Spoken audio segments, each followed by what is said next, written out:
The lieutenant laughed when he saw her hands on the rifle. "Put it down," he said. "That weapon costs more than your salary." She didn't look at him. She pressed her cheek against the stock, exhaled once, and sent a round downrange at 800 meters dead center. Nobody moved, nobody breathed. Then General Nathan Whitaker walked onto the range, saw the emblem on her collar, and stopped walking entirely. His face went white. If you've never seen a 4-star general go speechless, subscribe to this channel and drop your city in the comments so I can see how far this story has traveled. The bullet was still echoing off the far berm when Lieutenant Ethan Cole stopped laughing. It wasn't a gradual thing the way a joke slowly loses its humor in a quiet room. It was immediate and physical, like the air had been yanked from his lungs. He stood there with his mouth slightly open, his eyes tracking downrange to the target board 800 meters out, where a hole had just appeared so close to center that the range safety officer had to walk over and measure it twice before he believed what he was seeing. Maya Bennett set the rifle down on the bench without ceremony. She didn't look at the target. She didn't look at Cole. She reached for the cleaning cloth she'd set aside earlier and began working the bolt with the same quiet, deliberate movements she'd been using all morning, movements that had caused everyone on the range to assume she was maintenance personnel who'd stumbled onto something she didn't understand. Cole recovered faster than the others. That was his nature. He was 29 years old, third-generation Army, had completed Ranger School in the top 10% of his class, and he'd learned early that confidence was a currency you spent carefully. He cleared his throat. "Lucky shot," he said. The range safety officer looked up from the target board and didn't say anything. That silence said enough. Maya finished wiping down the bolt and set the cloth aside. "You're holding your breath on the exhale," she said. She wasn't looking at Cole. She was examining the rifle's action the way a surgeon examines sutures, not looking for problems, just confirming what she already knew. "That's why your last 3 shots drifted left. You're forcing the trigger instead of rolling through it. When you hold your breath, you transfer tension into your shooting hand." Cole's jaw tightened. "I didn't ask for feedback." "No," she agreed. "You didn't." She set the rifle on the rack and picked up her clipboard, a worn, dented thing that looked like it had been through several lifetimes, and walked back to the equipment table. The other soldiers on the range exchanged glances. Nobody said anything out loud, but the communication was clear. Who is this woman, exactly?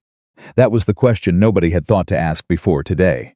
Maya Bennett had been assigned to Forward Training Installation Kelso for 11 weeks. She worked for the Equipment Support Division, technically a civilian contractor position, though the paperwork was vague enough that few people had bothered to read it carefully. She arrived before most personnel and left after most of them. She maintained rifles, calibrated scopes, tested ammunition batches for consistency, and occasionally assisted with range setup. She was quiet. She was efficient. She did not socialize in the way that most people expected someone in her position to socialize. She was 41 years old, and she looked, to anyone who bothered to really look, like someone who had once been through something enormous and had chosen very deliberately not to talk about it. Most people didn't bother to look. Sergeant First Class Ronald Graves had been running the Kelso Range for 6 years, and he had developed a talent for reading people that he attributed to 2 tours in Afghanistan and 1 deeply educational year working in prisoner detention. He'd noticed Maya Bennett on her first day not because she'd done anything remarkable, but because of the way she moved through a space. There was no wasted motion, no hesitation. She assessed everything and revealed nothing. He'd pulled her file on day 3. It was 4 pages long, which told him immediately that it had been significantly edited. Real personnel files were never 4 pages. He'd made a mental note and gone back to his work, and he hadn't revisited it until this morning, when he watched her pick up that rifle. He was watching her now from across the range, as Cole and 2 of the other junior officers processed what had just happened. Cole had not let it go. That much was clear. He walked after her with the particular stride of someone who has been publicly embarrassed and is deciding whether to double down or retreat. He chose doubling down. "Where'd you learn to shoot like that?" Maya was writing something on the clipboard. "Range time," she said. "What range? What unit?" "I'm not active military, Lieutenant." "I know that. I'm asking where you trained." She looked up. There was something in her expression that was not quite a smile and not quite a warning, something that existed in the space between those 2 things. "A long time ago," she said. "Does it matter?" "It matters to me," Cole said. "Because if you're going to give me feedback on my shooting form, I want to know your qualifications." She held his gaze for a moment. Then she looked back at the clipboard. You want qualifications, she said. Okay, I've made confirmed shots at ranges that aren't in any training manual you've read. I've done it in conditions that would wash out 90% of the operators on this base. And I've done it in situations where there was no range officer to measure afterward, because the only person qualified to confirm the shot was the target. She made a mark on the clipboard. That enough, or do you need a certificate? The range went quiet. Cole opened his mouth, closed it. One of the other officers, a young captain named Torres, made a very small noise that might have been a suppressed laugh.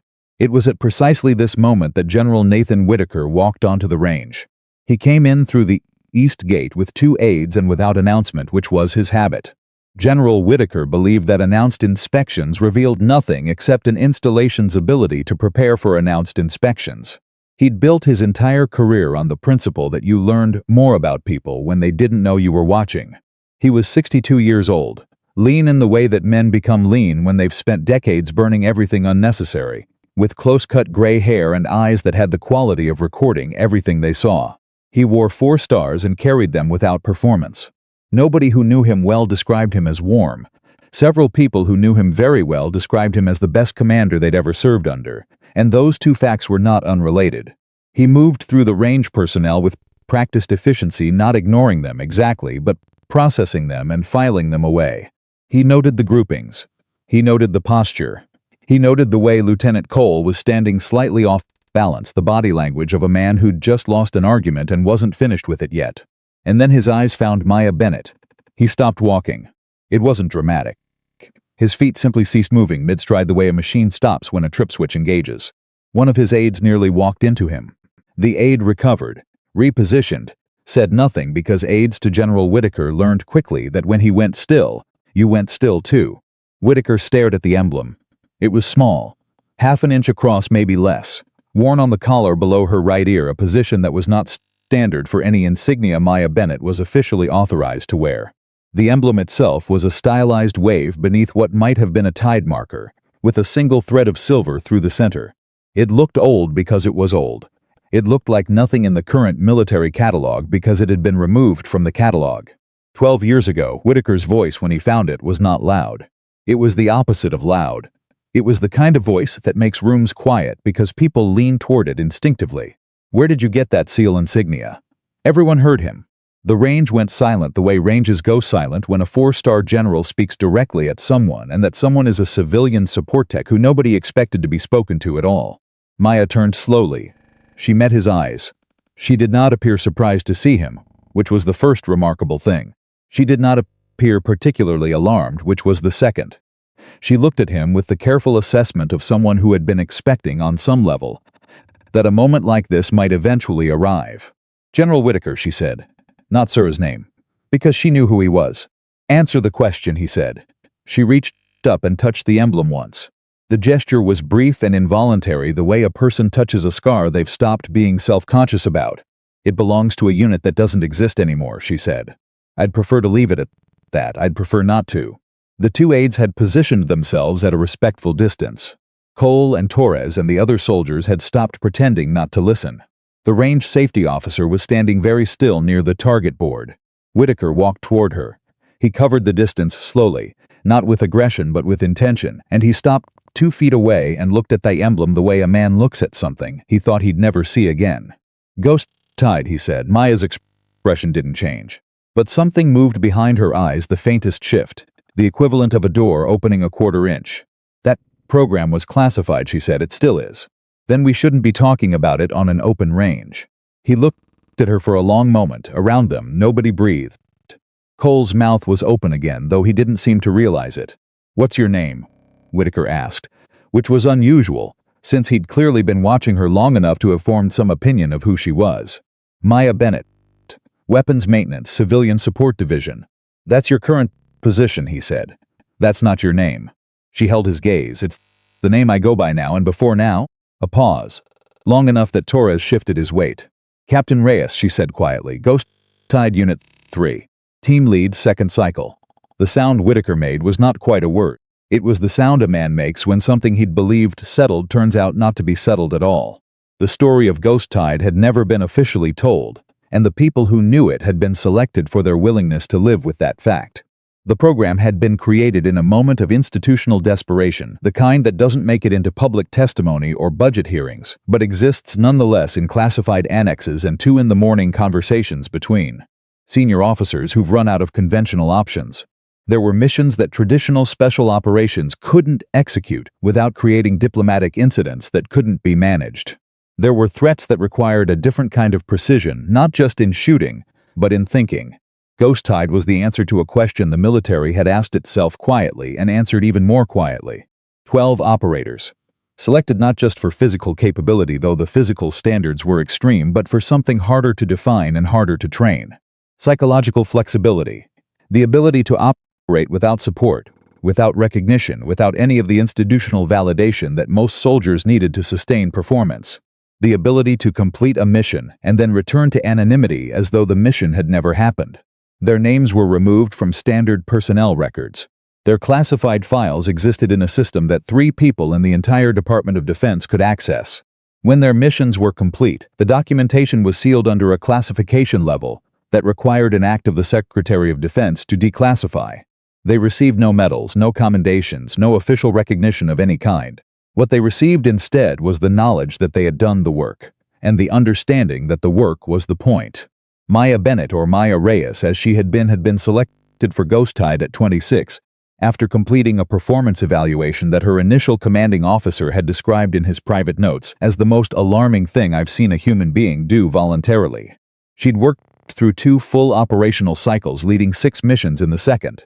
She'd been the only female team lead in the program's history. And then her brother had died. Not in combat. Not in a way that the military would have recognized or honored. He died in a car accident on a Tuesday morning in October, and Maya had taken emergency leave. And when she came back, she was different in a way that her supervisors recognized but couldn't document.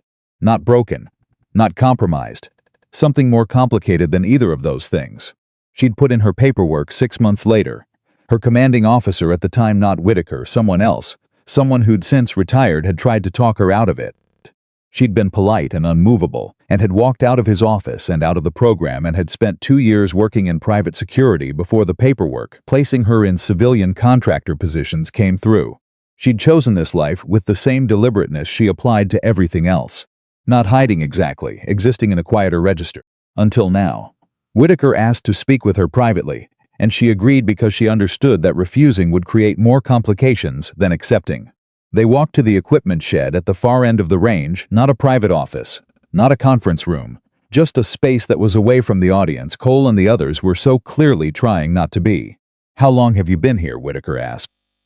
11 weeks. And nobody connected the name. The file is 4 pages, she said, and the name is different. Bennett is my mother's maiden name. He nodded. He wasn't accusing her of anything. He was orienting himself the way a navigator orients himself when the map turns out to be less accurate than expected. "You've been maintaining equipment." "I'm good at it." Maya, he stopped. He didn't use her name the way people used it when they wanted something from her. He used it the way people used it when they were trying to bridge a gap. "You were the best operator Ghost Tide ever trained. Possibly the best we've ever produced in any classified program. And you've spent the last 6 years cleaning rifles." "I've also been sleeping through the night," she said. He absorbed that. "The program is gone," she said. "The unit is gone. I made a choice to step back, I know." "Then why are you looking at me like the choice was wrong?" He didn't answer immediately. He walked to the equipment rack and stood with his back to her for a moment, the way men stand when they're trying to decide how much to say. "Because something's happening," he said finally. "And the people I have can't handle it the way it needs to be handled." She felt something move in her chest. Not quite recognition. Not quite dread. Something between them. "That's not my problem anymore." "It might be. Is that a threat?" "No," he turned around. "It's a request. And you're not obligated to hear it today. But I need you to know that I'm going to make it." She looked at him for a long moment. The emblem on her collar caught the light, that small, worn, silver-threaded symbol that she'd considered removing 100 times and never had. "I'll hear whatever you need to say," she told him. "But first you should know the lieutenant on your range has a significant flaw in his shooting form that's going to get him hurt in a real engagement. And whoever is running his qualification training isn't catching it. You might want to fix that before you brief me on whatever crisis you've brought here." Whitaker looked at her. Then unexpectedly he almost smiled. 11 weeks, he said, And you've already assessed my personnel. It's a reflex, she said.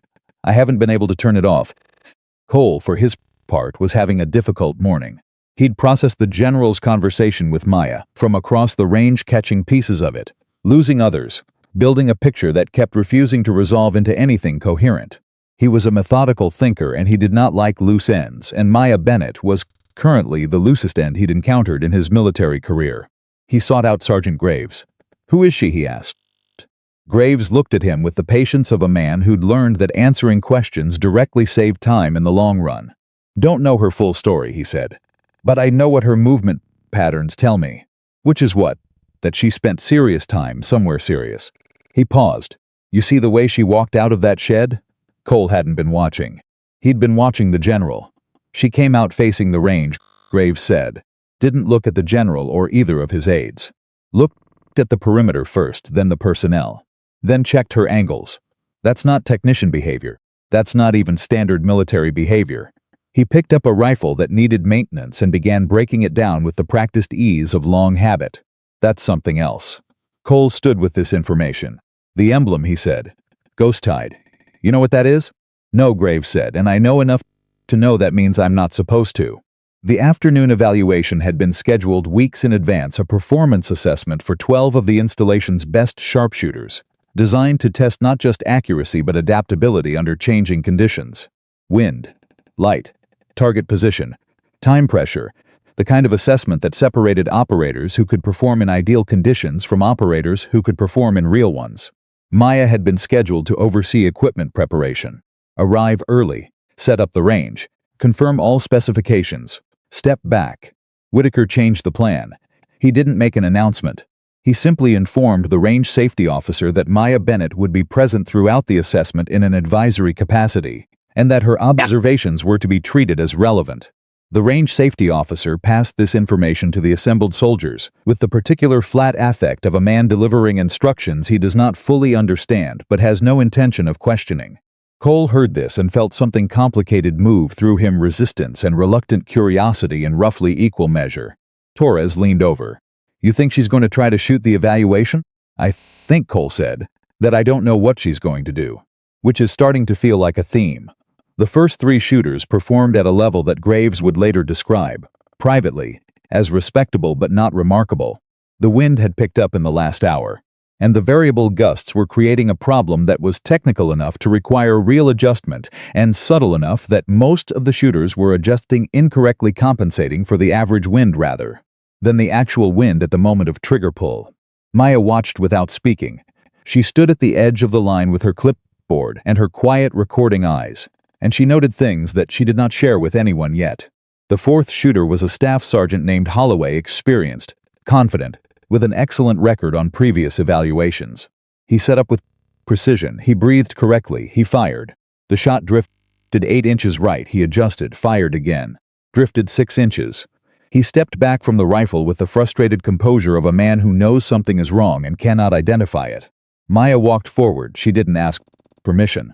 She examined the rifle, not the shooter's technique, the rifle itself, and after 40 seconds of the kind of examination that looked like nothing to someone who didn't know what they were watching, she straightened.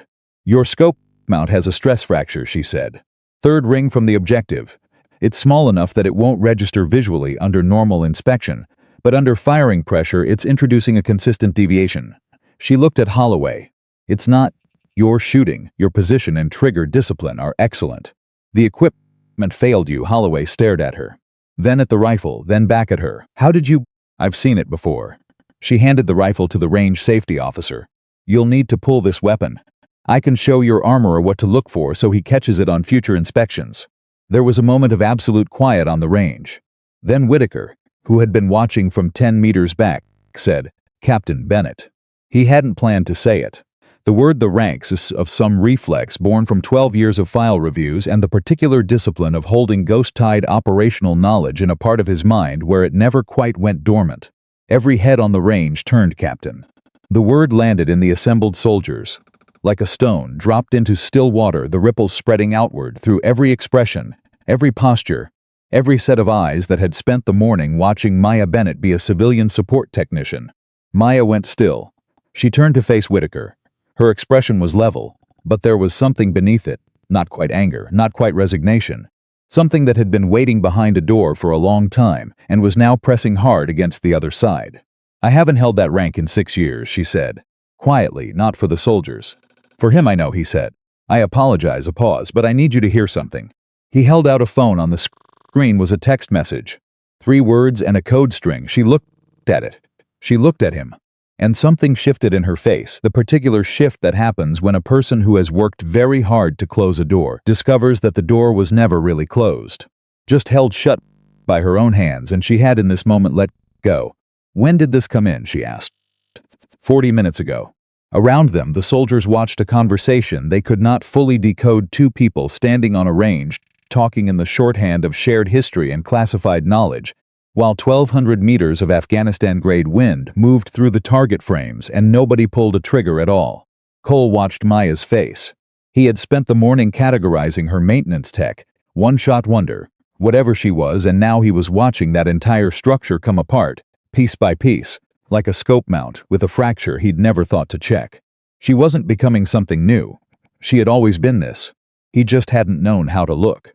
She stayed after the evaluation ended. Everyone else cleared the range by 1600 the way they always did.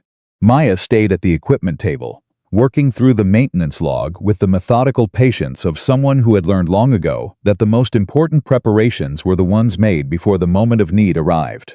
Graves stayed too. He didn't explain why. He didn't need to. "You going to tell me what's in that text message?" he asked. Somewhere around 1630, when the range had gone quiet and the light was going flat in that particular late afternoon way that made distances hard to judge. "No," she said. "Fair." He set down the rifle he'd been cleaning. "You going to be all right?" She considered the question with more seriousness than he'd expected. "I don't know," she said. "I made a decision 6 years ago that I thought was final. And I think I'm about to find out whether the things we decide about ourselves actually hold." "They hold," Graves said, "until something bigger comes along." She looked at him. "That's not reassuring." "No," he agreed. "It's true, though." She set down her clipboard. She picked up the rifle she'd fired that morning, the long-range weapon that had put a whole center mass at 800 meters, and she held it the way you hold something familiar. Not with nostalgia, with recognition. "I had a brother," she said. Not because she'd planned to say it, because the day had broken something open and it was coming out sideways. He died 8 years ago. Tuesday morning. Car accident on Route 12, 3 miles from where he grew up. Graves said nothing. He knew the value of silence. "I used to think I left the unit because of grief," she said. "But that wasn't it. I left because when he died I had to go identify him, and the whole drive there I was running tactical assessments of the road, counting vehicles, watching exit points, identifying elevated positions." She set the rifle down. "I couldn't turn it off long enough to be a sister. And he was the only family I had left." The quiet stretched between them, easy and real. "So I left," she said, "and I stayed gone, and I thought I was done." She looked at the emblem on her collar. "But I never took this off." Graves looked at it too. "Why not?" She thought about it. The honest answer. "Because taking it off felt like admitting the work didn't matter," she said. "And the work mattered. Even when I couldn't prove it to anyone. Even when the only people who knew it was real were the 12 of us. And then fewer than 12, and then she stopped. "Just you," Graves said. He nodded once. The kind of nod that meant "I hear you and I'm not going to minimize that, and I'll be here when you figure out what comes next." All without using any of those words. Maya picked up the maintenance log again. Her hands were steady. They had always been steady, even when everything else wasn't. "The general's going to ask me to come back," she said. "Some version of back. I know, I don't know what I'm going to say." "You will," Graves said. "By the time he asks formally, you'll know." She worked through the rest of the log in silence, checking every weapon, every scope, every piece of equipment with the precision of someone who understood that the gap between a rifle that works and a rifleful that fails is often measured in millimeters and found in the details that impatient people skip. Outside, the range sat empty in the fading light. The targets downrange showed the marks of the day's shooting, some grouped, some scattered, one dead center at 800 meters. And somewhere in a classified system that most people at this installation didn't know existed, a 3-word message waited for an answer that only one person in the building could give.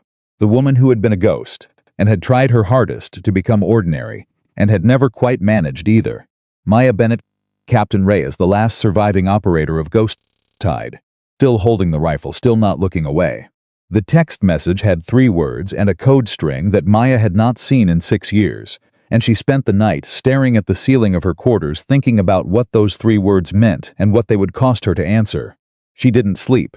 She hadn't expected to. At 430 she was back at the range, working through the equipment inventory before anyone else arrived, because movement was the only thing that kept the thinking from becoming unbearable. She pulled every rifle from the rack and went through each one with the same methodical precision she'd used the night before, checking mounts, inspecting barrels, confirming 0 on the scopes, and she did it not because the rifles needed it, but because her hands needed something to do while her mind worked through the problem.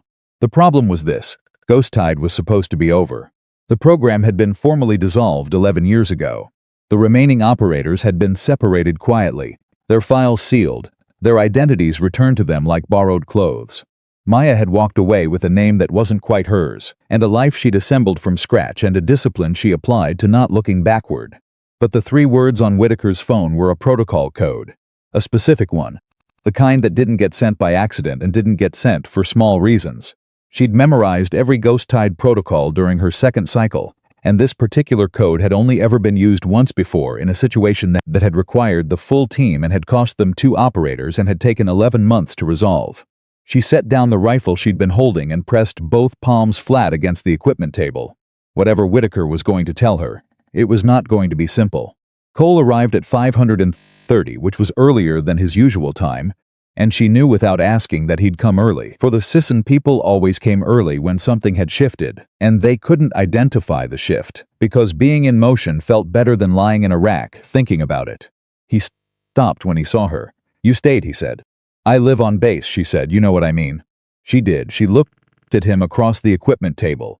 In the thin light of early morning, without the audience of his peers, he looked younger than he had on the range and more honest.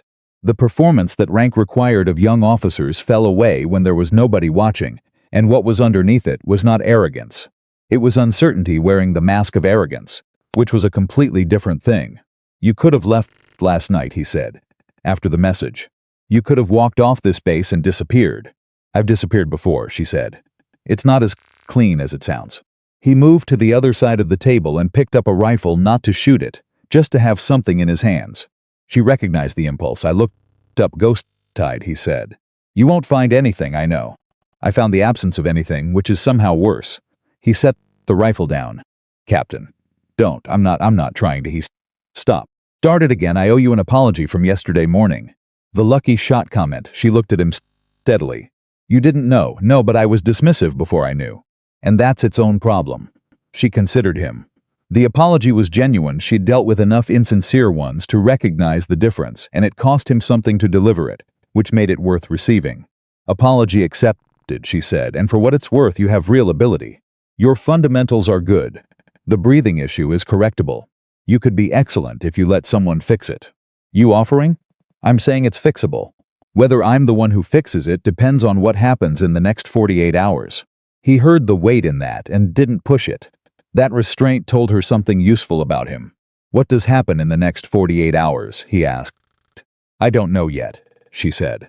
And that was the honest truth, and it was a strange thing to say out loud, because Maya Bennett had spent 6 years knowing exactly what the next 48 hours would contain, and the return of uncertainty felt like standing on ice that might or might not hold. Whitaker called the meeting, for 800 in a room that had been swept for recording devices, which told Maya everything she needed to know about what level of classified they were operating at.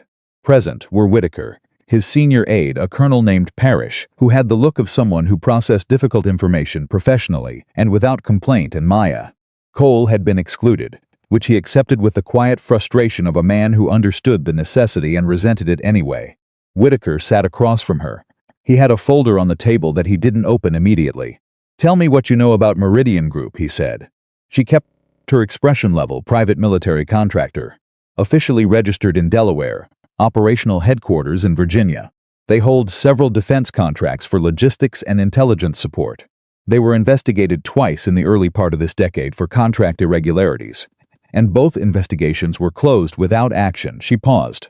"They were also unofficially connected to a network that Ghost Tide disrupted in our 3rd mission.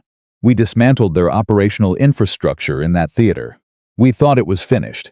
It wasn't finished, Whitaker said. I'm getting that impression. He opened the folder. He turned it toward her. She looked at the documents for a long time without speaking. Her face didn't change. But her right hand, which had been resting on the table, moved slowly until her fingers pressed against the edge of the surface, not gripping it, just touching it. Grounding herself, they rebuilt, she said, entirely new structure. Different shell companies, different personnel, mostly different. A few of the same names in positions that are buried deep enough to require forensic accounting to find. He tapped the page. What they didn't change is the methodology. And the methodology is what you know. Who sent the protocol code? Analyst named Chen. She's been working the financial thread for 2 years and she flagged the pattern 11 days ago. The code was the only way she knew to reach someone who would understand what she was looking at. Chen was a support asset for Ghost Tide Third Cycle, Maya said. She analyzed our mission intelligence. Still the best pattern analyst I've ever worked with, Whitaker said. And right now she is telling me that Meridian Group has been running a systematic penetration of 6 military installations over the past 18 months. Testing defenses, mapping response protocols, identifying exploitable personnel. The ice feeling intensified under Maya's feet. Which installations? He listed them. She recognized everyone. And she recognized, as he listed them, the pattern that connected them, not a random selection, not targets of opportunity. A sequence.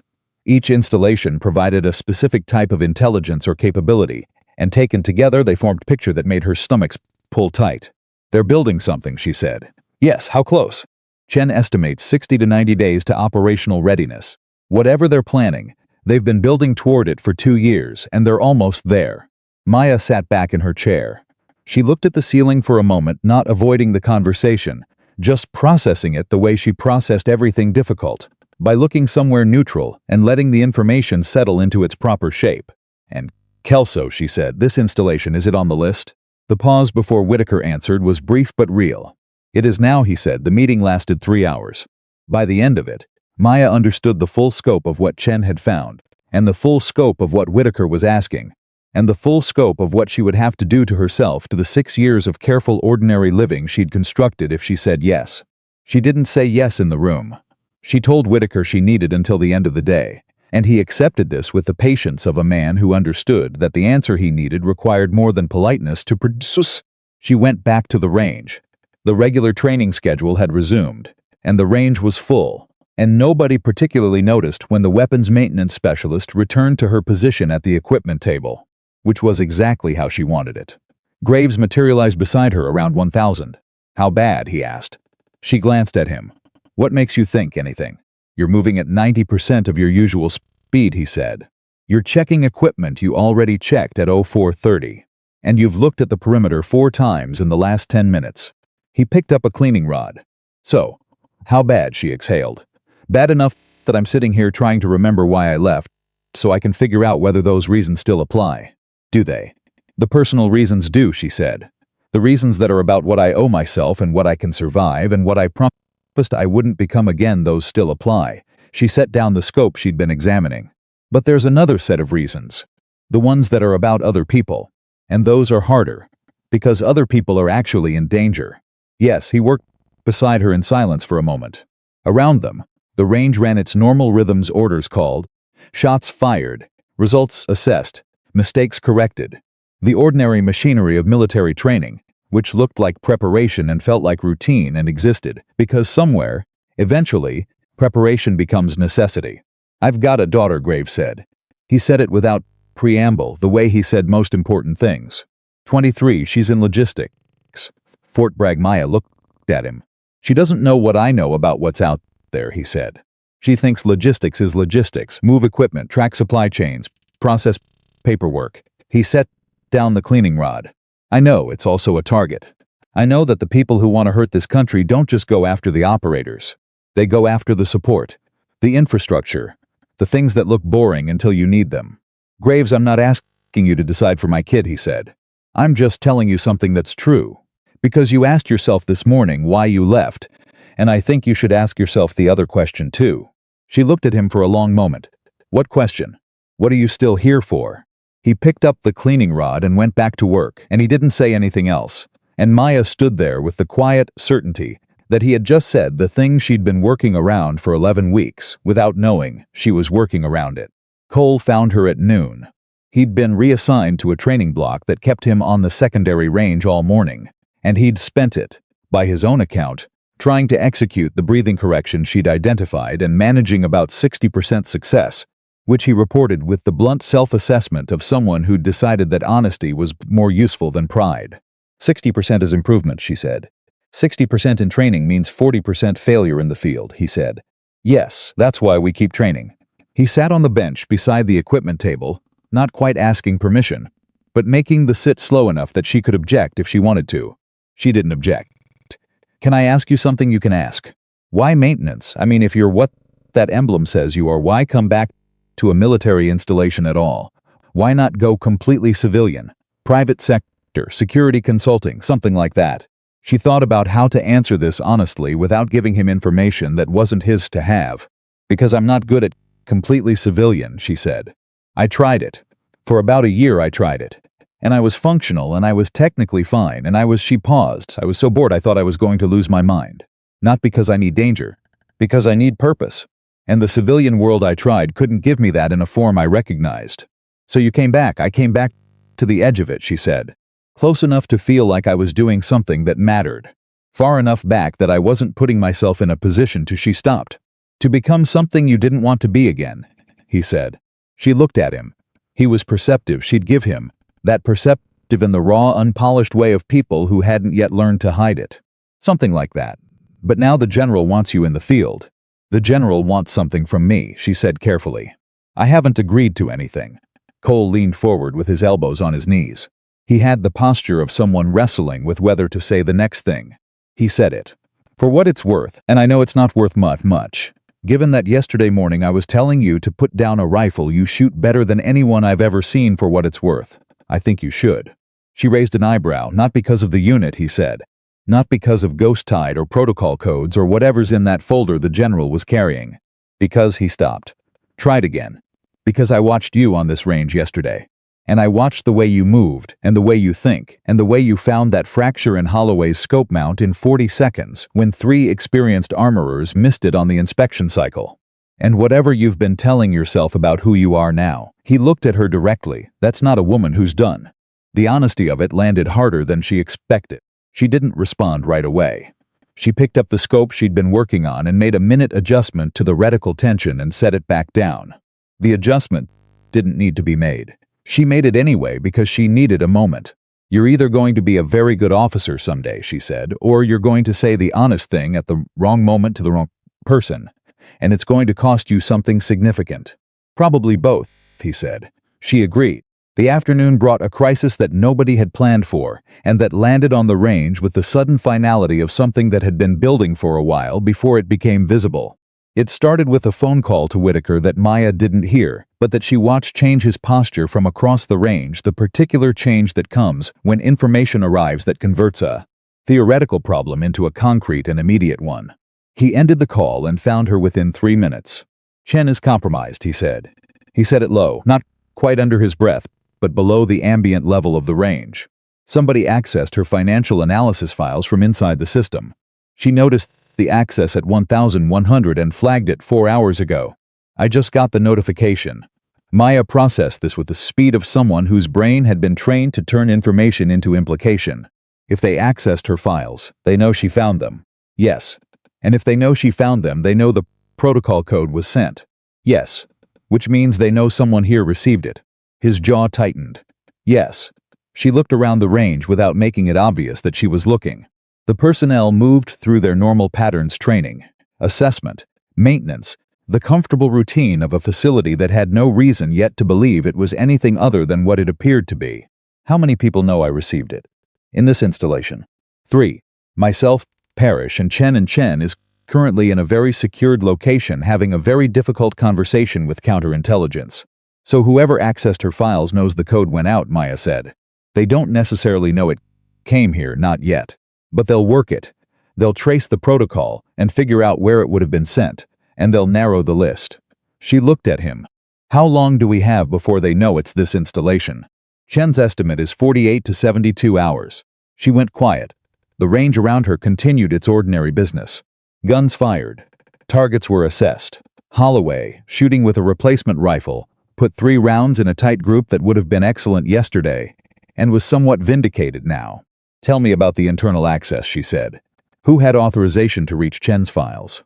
"That's the part that turns this from a bad problem into a very bad problem," Whitaker said. "The access was authenticated. It came from inside the authorization system. Someone with legitimate clearance accessed files they weren't supposed to touch, but the access itself didn't trigger alerts because the clearance level appeared valid. So it's not a hack," she said. "It's a mole, or a compromised credential. We don't know which yet. And the access originated from?" He paused. "From within this installation. The weight of that sat between them like something physical." Maya looked at the range again. At the soldiers running through their evaluations. At Graves working his patient way through the maintenance backlog. At Cole on the secondary line, going through his breathing corrections with the stubbornness of someone who'd decided he was going to get this right. One of these people, or someone connected to one of these people, had just told Meridian Group that someone was looking at them. "I need access to the authentication logs," she said. "I can get them. I need them in the next 2 hours." Done, she picked up her clipboard. She made a mark on it, not a real mark, just something to occupy her hands while she thought. "Whitaker. Yeah, I'm not agreeing to a field assignment. I'm not saying yes to whatever full reactivation looks like. What I'm saying is that there is an immediate security problem at this installation that I have specific knowledge to help address, and I'm not going to stand at an equipment table and watch it develop." She looked at him. "That's what I'm saying." He held her gaze. "I'll take it," he said. "Don't mistake it for more than it is, understood." She went back to work. Her hands moved steadily through the equipment inventory. Her mind moved faster. The authentication logs arrived at 1,400, delivered by Parrish in a secured folder, with a cover sheet that classified it at a level that most people in the building didn't have clearance to acknowledge. Maya took the folder to the equipment shed and worked through it with a focused intensity that blocked out everything else: sound, peripheral movement, time. She had always had this capacity. The ability to narrow her processing to a single problem until the problem resolved or revealed itself, and she had missed it more than she'd admitted during the 6 years of ordinary living, where focus was always distributed, always partial, always incomplete. The logs were dense and technical, but pattern recognition had been one of the things Ghost Tide had trained hardest, and she found what she was looking for in 40 minutes. The access was authenticated. But the authentication carried a timestamp that didn't align with the physical access records for the section of the building where the credential was registered. Someone had used a clearance that should have been physically present in Building C at 1047 because the biometric entry records showed the credential holder entering Building C at 1043 and not exiting until 1156 to access a server that was physically located in Building A. That was impossible unless the credential had been cloned. A cloned credential meant an organized and sophisticated operation, not a rogue insider acting alone, but someone who had been given the tools and the access to create a false authentication profile. Someone who was being supported from outside. She brought this to Whitaker. He listened to her explanation with his hands flat on the table and his expression very controlled. "A clone," he said. "The timestamps don't lie. Whoever used the credential wasn't the person the credential belongs to. Which means the original credential holder may not be compromised at all. Or maybe we can't know yet." She turned the page. "What we know is that the person who ran the clone had enough access and technical capability to generate a valid appearing authentication from outside the building. That requires resources. Meridian resources." Almost she looked at him. "They're already inside the perimeter, General. Not physically, not yet. But they've penetrated the authentication infrastructure. That means they can move information in and out of this installation without triggering standard security protocols." Whitaker stood up and walked to the wall and stood there for a moment with his back to her. She'd seen people do that when the size of a problem suddenly became fully visible, the physical need to turn away briefly before turning back. When he turned back, his face was settled, resolved. The expression of a man who has processed the worst version of a situation and decided to move forward anyway. "What do we do first?" he said. That we landed in her chest. She wasn't sure she liked what it meant for the question she hadn't finished answering. But she set that aside. "We identify who held that credential today," she said. "Not to accuse them, to protect them. If Meridian used their identity once, they'll use it again. And next time it might be for something that draws enough attention to expose them as the source, whether they were involved or not. That person is a loose end Meridian will want to close. Whitaker reached for his phone. Second, she said, we establish a clean communications channel. Nothing inside the installation's standard architecture. Something they can't intercept through the cloned credential. I have assets for that, good. She paused. We don't change anything obvious. We don't increase visible security. We don't alert the range personnel. We don't do anything that tells Meridian that we know they've been inside. He looked at her. You want to let them think we don't know. I want them to keep acting like they're winning, she said. Because the moment they know we've found the clone, they go to contingency. And we don't know what the contingency looks like. He was quiet for a moment. Then you've done this before. Third cycle, she said. Different network, same playbook. We spent 8 months letting them believe they were invisible before we moved. How'd it end? She met his eyes. They stopped being a problem. By 1,700, the installation looked exactly the way Meridian Group would expect it to look: normal, unaware, operating on standard protocols. The only things that had changed were invisible. 3 personnel moved to new quarters under the cover of routine reallocation. A communications channel established through an encrypted system that existed outside the installation's standard network. And a quiet instruction passed to Graves that he implement an informal additional check on equipment and personnel access that would not appear anywhere in official records. Cole caught her on the way to evening chow. He fell into step beside her without asking, which she'd started to accept as his particular style. You figured something out today, he said. What makes you think that? Because you're walking differently. She glanced at him. I walk the same way I always walk. You walk like someone who's carrying a decision, he said. This morning it was a decision you hadn't made yet. Now it's one you have. She looked straight ahead. You're observant. You told me that was either going to serve me well or cost me something. Still true. They walked in silence for a few steps. Are you going to tell me what's happening? He asked. No. Am I going to find out eventually? She thought about the authentication logs. About the cloned credential. About the 48 to 72 hour window before Meridian traced the protocol code to Kelso. About the work that needed to be done in that window and what it would require of her. Probably, she said, sooner than either of us would prefer. He absorbed that. He was getting better at absorbing things without needing to push against them, a skill that would serve him well in the situations she suspected were coming. They reached the dining facility and she stopped outside. Cole, he turned.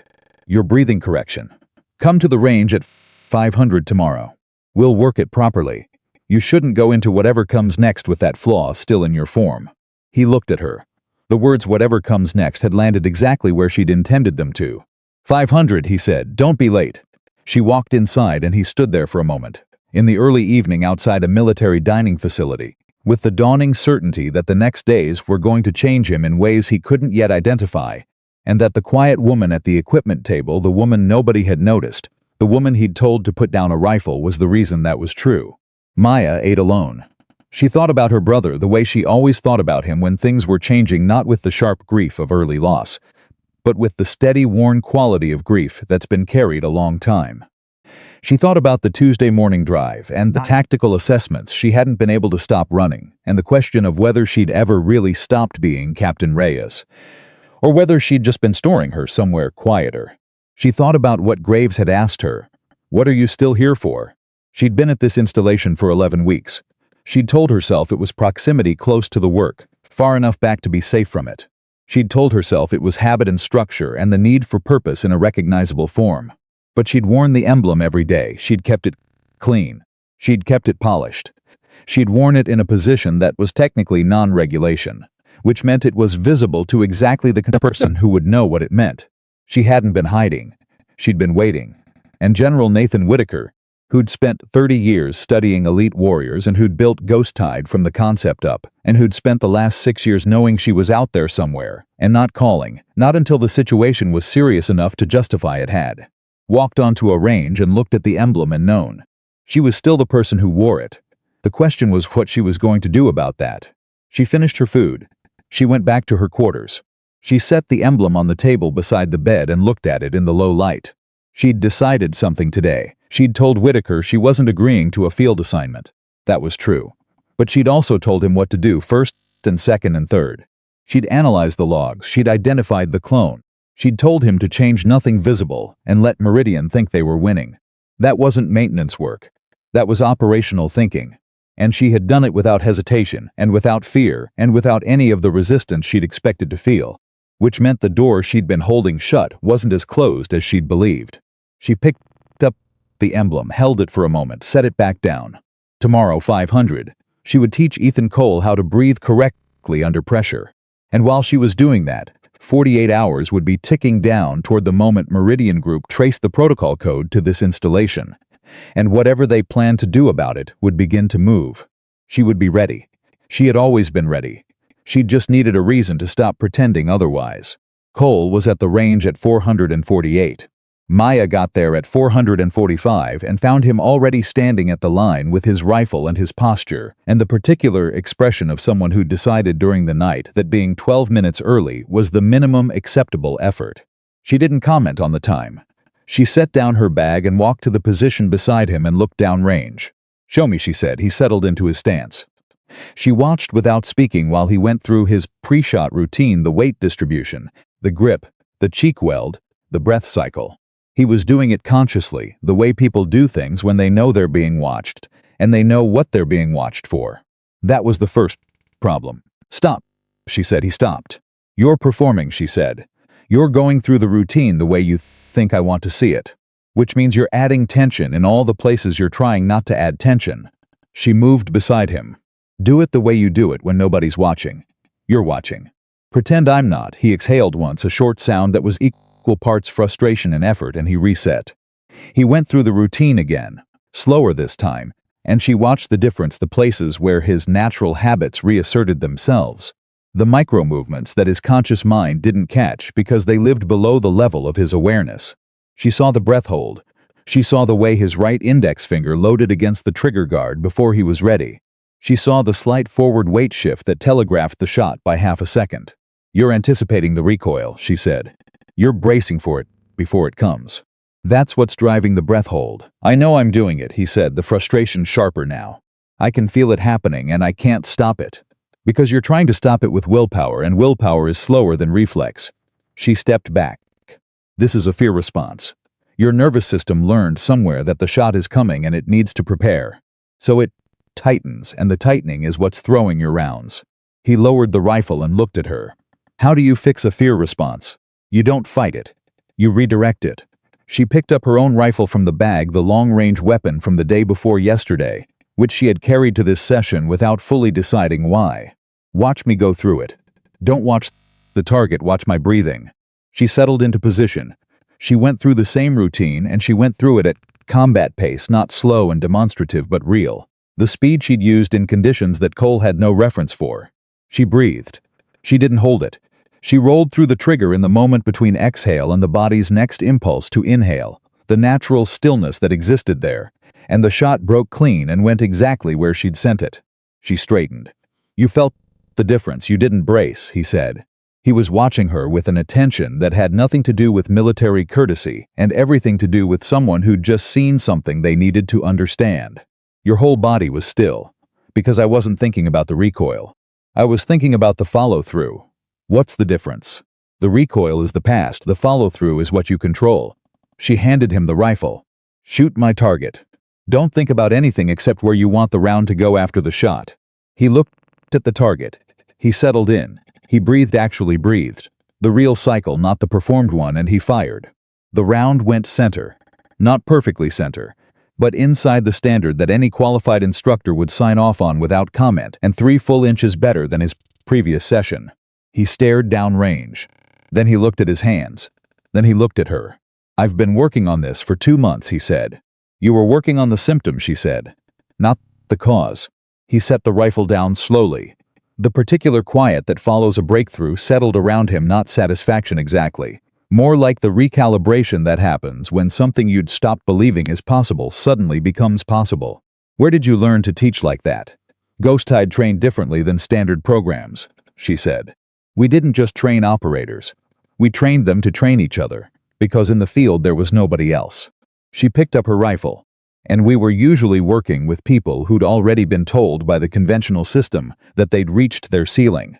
So you learn how to find the thing that's actually blocking them instead of the thing that looks like it's blocking them. Cole was quiet for a moment. That's what you've been doing on this range, he said. All 11 weeks I've been doing maintenance, she said.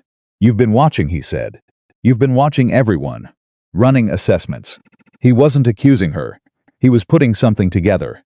The fractured scope mount you found on Holloway's rifle. The shooting form corrections. The way you positioned yourself at the equipment table so you had sightlines to every approach to the range. He looked at her. You never stopped being an operator. She didn't answer immediately.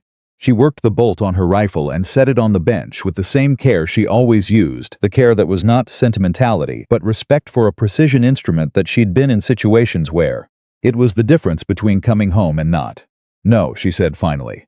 I never stopped. His question was cut off by the sound of Whitaker arriving, which was preceded by the sound of boots at a pace that meant something had happened. Whitaker did not run. He had the quality of a man who considered running undignified at speed, but would cover ground very quickly while appearing to walk, and he came through the range entrance with Parrish behind him, wearing an expression that Maya recognized as the controlled version of alarm. She was already turning to face him before he reached them. The window closed, he said. 48 hours minimum, she said. You told me Chen's second contact was intercepted, he said. 40 minutes ago. They know we're here. The next 20 minutes were the kind that compress in memory afterward, not because they went fast, though they did, but because everything in them mattered, and the mind records important things differently than ordinary ones. Whitaker pulled her off the range and into the equipment shed, and laid out what Parrish had extracted from the intercepted communication in the time between discovery and this moment. Meridian had not just traced the protocol code to Kelso. They had identified the range facility specifically. And in the intercepted communication there was a reference oblique, operational in phrasing to a timeline that had been accelerated. The 60 to 90-day window Chen had estimated was gone. Something was moving now, and it was moving because they'd been discovered, and the acceleration meant that whatever they'd been building toward, they decided the prepared version was no longer an option, and the improvised version would have to serve. They're going to probe the installation, Maya said, within the next 12 to 24 hours. Not a full assault, they don't have the resources for that, and it would expose them completely. Something targeted. They want to see how much we know and whether the authentication penetration is still viable. If they run another cloned credential, they can't. I flagged the clone architecture to Parrish last night. Counterintelligence has a monitor on the authentication system. If they try to run the same method, we'll catch it in real time, she thought fast. But they know that risk. They'll use something different. Like what? Physical. Someone on the ground, inside the perimeter. Not to engage, to observe and transmit. They want eyes on the facility before they decide their next move. Whitaker looked at Parrish. Parrish looked back with the expression of a man who was processing the same conclusion and didn't like it. How do you know that's their approach? Parrish asked. It wasn't a challenge, it was the question of someone who wanted to understand the reasoning, not dispute the conclusion. Third cycle, Maya said. When we disrupted their infrastructure the first time, they ran a 12-hour observation phase before any physical operation. They don't commit without information. It's how they've survived this long. They're disciplined. More disciplined than most state actors I've worked against. She looked at Whitaker. We have the same window to identify their observer before they collect enough information to act. Do you know what to look for? I know exactly what to look for, she said. Because I've run the same type of operation. Cole was not supposed to be part of what happened next. He was told, through Graves, that the range schedule was being modified for administrative reasons, and that his training block was temporarily reassigned. It was the kind of explanation that sounded reasonable to anyone who wasn't paying close attention, and completely transparent to anyone who was. Cole was paying close attention. He'd been paying close attention for 2 days. He found Graves in the armory at 900. Something's wrong, he said. It wasn't a question. Graves looked up from the rifle he was breaking down. He had the patient expression of a man deciding how much to say. Range schedule changed, he said. Administrative. Graves, a pause. Son, there are things happening that are above both our pay grades. Is she in danger? Graves set down the upper receiver. He looked at Cole with the directness of a man who'd decided that the most useful thing he could do was be honest. I don't know, he said. But I know she's doing something that matters. And I know that the best thing you can do right now is be ready when you're needed. Ready how? Keep your weapon clean. Keep your form sharp. Keep your head clear. He picked up the receiver again. And when someone gives you an instruction, execute it without asking why. Because there may not be time to explain. Cole stood there for a moment with the particular restlessness of someone who has the ability to act and no direction for it yet. Then he turned and went back to the range and went through his shooting drills alone, with the breathing correction she'd shown him, and he did it for 2 hours straight, and every round he put downrange was better than the one before it. He didn't know what was coming, but he was going to be ready for it. Maya spent the late morning working the problem with the focus she'd been storing for 6 years. The Meridian observation team, and she was certain now that it was a team, minimum 2 people, 1 primary and 1 support, would need to establish a position that offered visibility of the range complex without requiring them to move through a standard entry checkpoint. They'd done their homework on the installation layout. She was certain of that too, because the authentication penetration had given them access to facility schematics. They knew the perimeter. They knew the checkpoint positions. They knew the standard patrol routes. What they didn't know was that she knew. She went through the installation layout from memory. She'd memorized it in the first 3 weeks, out of habit, out of the reflex that Graves had identified and that she'd stopped trying to explain away. She identified 8 positions that offered adequate observation capability with concealment. She eliminated 4 immediately based on logistics, access difficulty, exposure time, communication limitations. She was left with 4 candidates.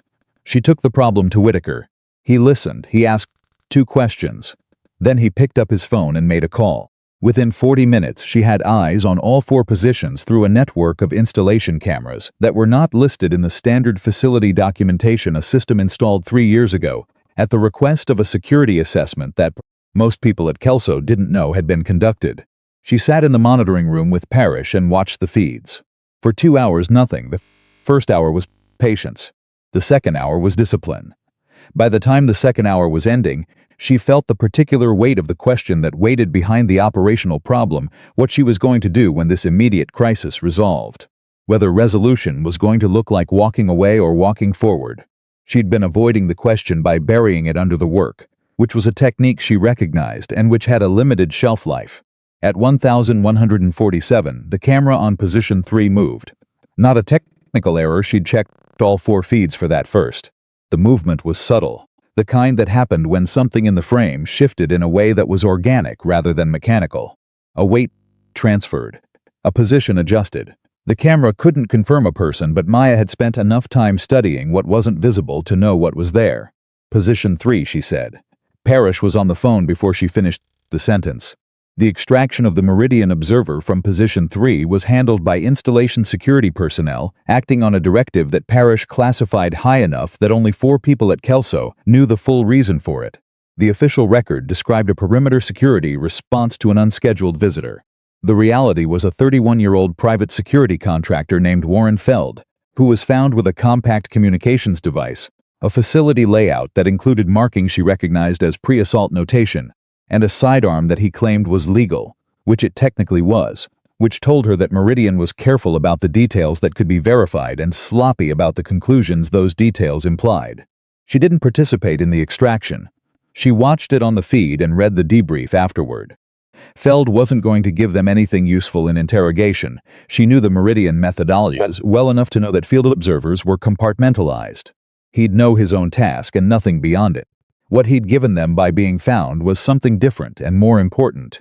Confirmation that Meridian's timeline was real. Their operational presence at Kelso was active. And the accelerated schedule meant they were planning something within days, not weeks. She brought this analysis to Whitaker at 1400. He was standing at the window of the small office they'd been using as an operations center when she came in. He turned and she could see it in his expression, the look of a man who's been running the numbers on a problem and doesn't like where they land. "Tell me," she said. "Feld's device had a partial transmission log," he said. "Parrish's people broke the encryption. It's not much. But there's a reference to a secondary asset." She went still. "Inside the installation. That's how I read it." The ice feeling was back, sharper than before. Not a cloned credential this time. An actual person. Yes. She thought through the implications with the speed that had always been her best operational asset, not recklessness, but the ability to process multiple variables simultaneously and arrive at a conclusion before most people had finished framing the question. "They have someone here," she said. Which means the observation wasn't just to assess defenses. It was to communicate with the internal asset. To coordinate. Yes, the internal asset is going to move soon, before we can identify them. She looked at him directly.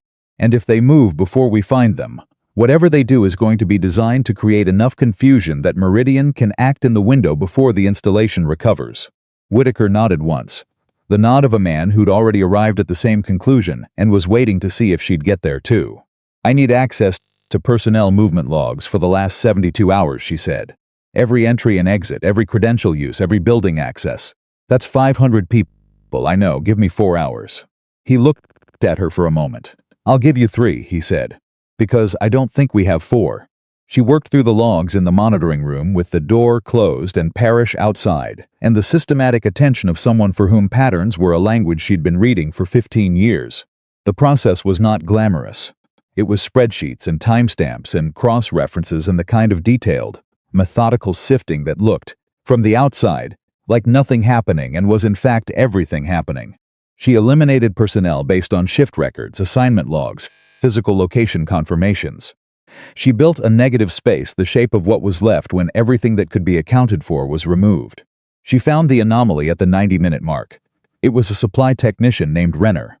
Mid-30s, 8 years in the Army, no disciplinary record, average performance evaluations, the kind of record that was designed to be invisible because the people who designed it understood that extraordinary records attracted scrutiny and ordinary records were wallpaper.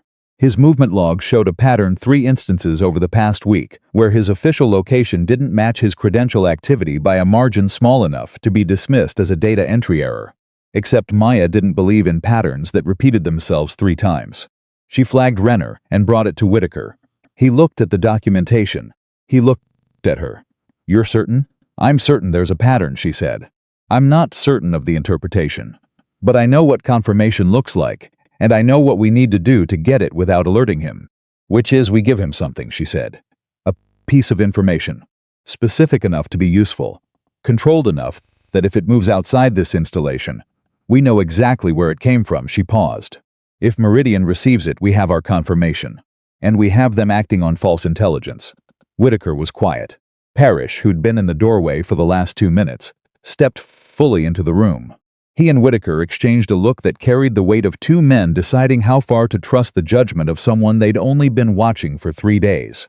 What's the information? Whitaker asked. We tell Renner indirectly, through a channel he has access to, that there's a scheduled VIP evaluation at the range tomorrow. A visiting assessment team reviewing the installation's operational readiness. High-level personnel, minimum security footprint, arrives at 700. She looked at Whitaker. If I were planning an operation against this installation and I had an internal asset, that's exactly the kind of window I'd want to exploit. A disrupted routine, distracted security, external personnel who aren't familiar with the layout, and if Meridian receives that information, they'll move for it. Tomorrow morning, and we'll be waiting, Parrish said. What if it isn't Renner? Then the information doesn't travel, and I'm wrong and we're back to the logs. She met his gaze. But I'm not wrong, the confidence wasn't performance. It was the product of 90 minutes of analysis by someone who'd been trained to read exactly this kind of pattern, and it carried the weight of that training in every word. Whitaker made a decision. Do it, he said. The false intelligence reached Renner's access channel at 1,700. By 1,800, a communication went out from a device that Meridian's field team would be receiving. Parrish's people caught the transmission signature encrypted. Short but present. It was Renner. Maya was in the monitoring room when the confirmation came in. She sat with it for a moment. The satisfaction of being right was not quite satisfaction. It never was in situations like this. Being right meant a person she'd been working alongside peripherally for 11 weeks had been looking at the people around him and calculating how to use them. It meant trust had been a fiction in at least one direction. It meant that the installation she'd spent 11 weeks in, which had started to feel like something close to a home, was more complicated than it looked. She'd known that, she'd learned that lesson before, but knowing it didn't make it lighter. She went to find Cole. She didn't plan to. She was walking toward Whitaker's temporary operations center, and she passed the secondary range, and Cole was still there, still drilling, as the light went flat and the range emptied and she stopped. He turned when he heard her approach. He looked at her face and stopped asking whatever question he'd been preparing. Sit down, she said. He sat on the equipment bench. She stood. I can't tell you everything that's happening, she said. But I need you to understand one thing, because tomorrow morning is going to be different from every morning you've had at this installation. Different how? I need you in position at the range at 630. Not for training, not for evaluation. She looked at him steadily. Because there's going to be a situation, and I can't tell Whitaker that I want you there without explaining why. And the reason is something that's mine to say or not say. Cole was very still. The kind of stillness that isn't the absence of reaction but the management of it. What's the reason? She didn't answer immediately. She thought about Graves asking what she was still here for. She thought about the emblem she'd set on the table beside her bed. She thought about 11 weeks of watching a young lieutenant perform arrogance over uncertainty, and then in the space of 2 days, drop the performance and show her something real.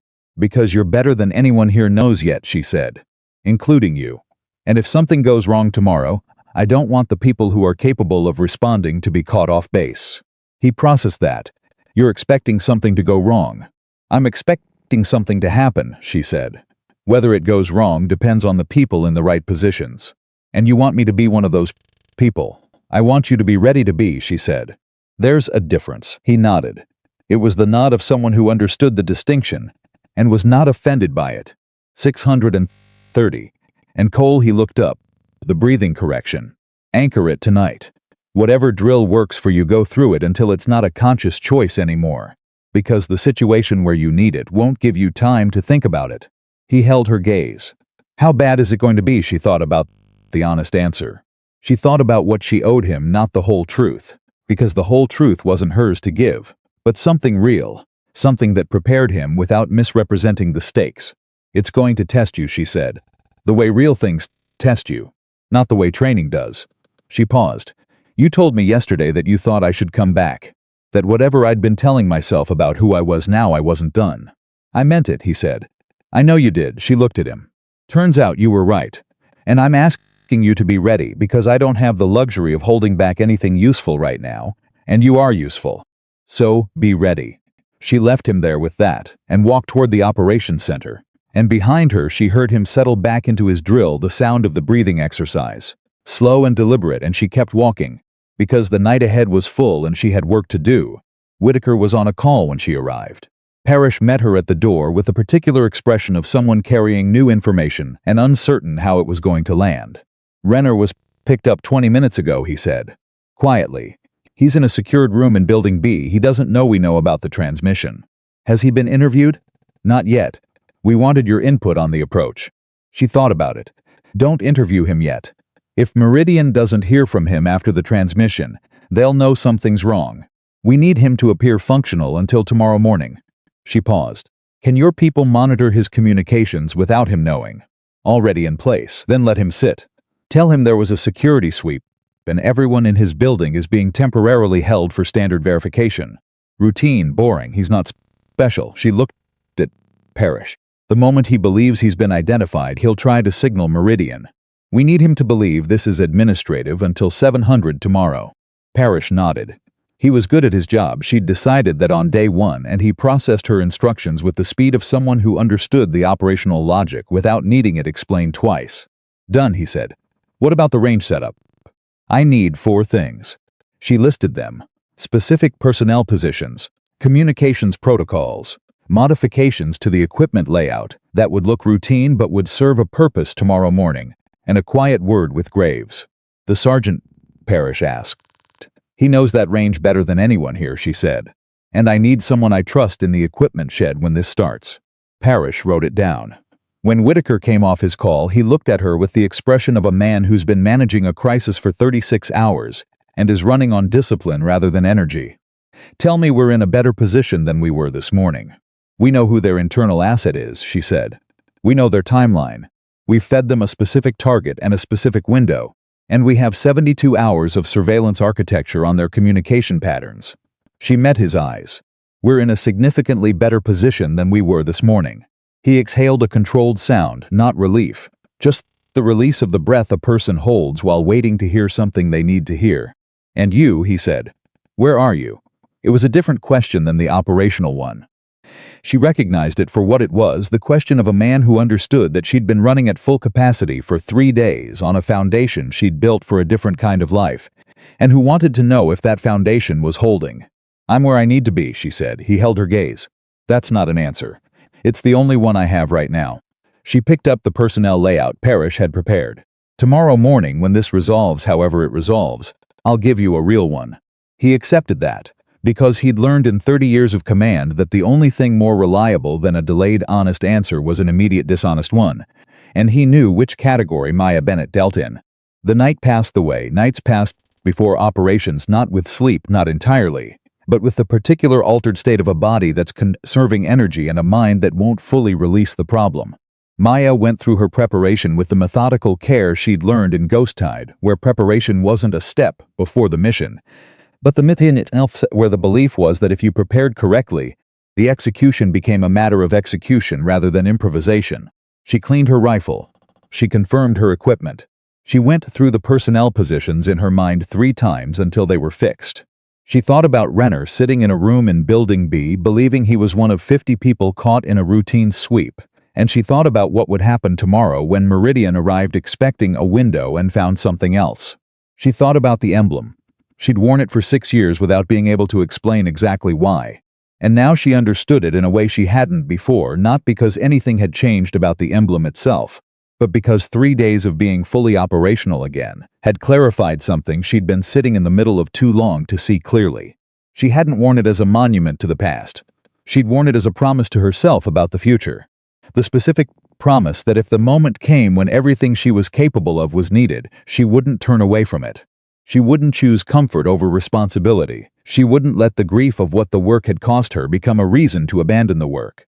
She'd worn it because she'd always known, at some level below the conscious choices she'd been making, that the moment would come.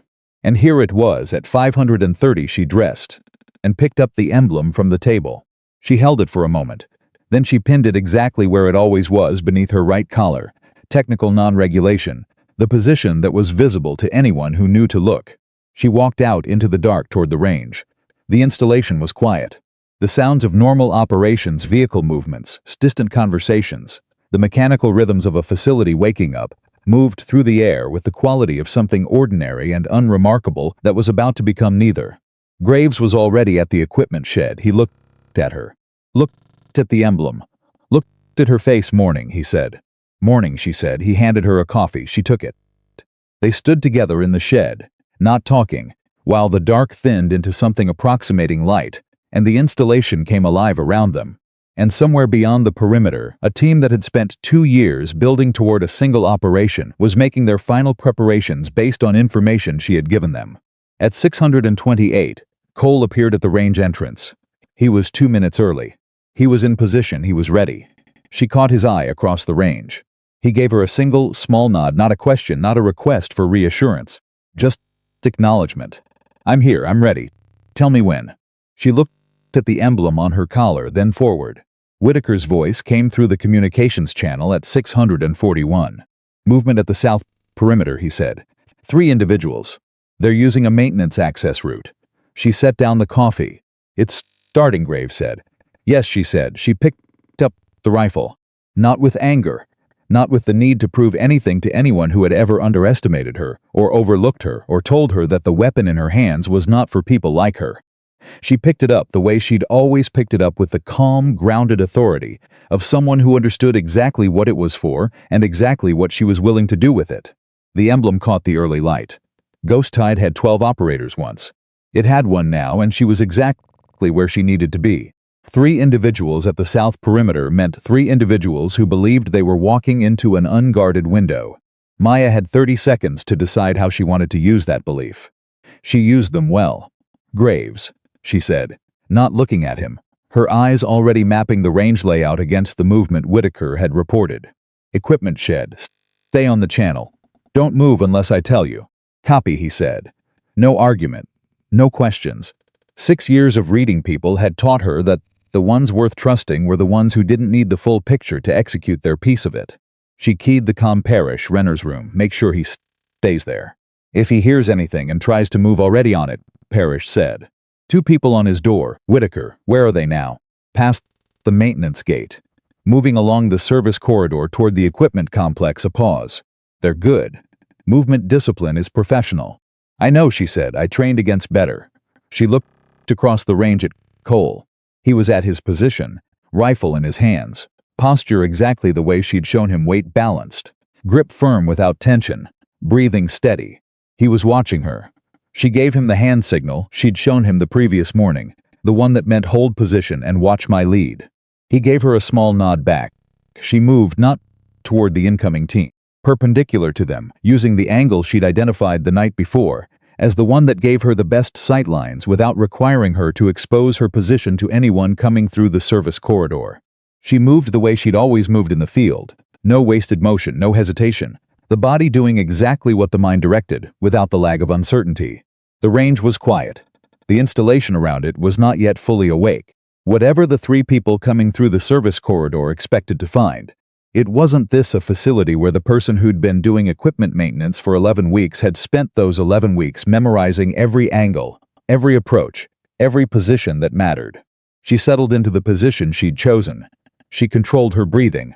She waited. The first one came through the service corridor entrance at 647. She recognized the movement pattern before she recognized the face, the careful, deliberate placement of someone trained to minimize their sound signature, which meant private military training of a specific type. He was carrying equipment in a bag that was sized and weighted in a way she knew from the way he held it, not weapons or not primarily. Communications gear. The kind that could tap into an installation's systems from close proximity without requiring direct network access. The second person followed 15 seconds behind. Different build, different pace, but the same training signature in the way they moved and the way they held their sightlines. The third person stopped at the corridor entrance and held position. Rear security.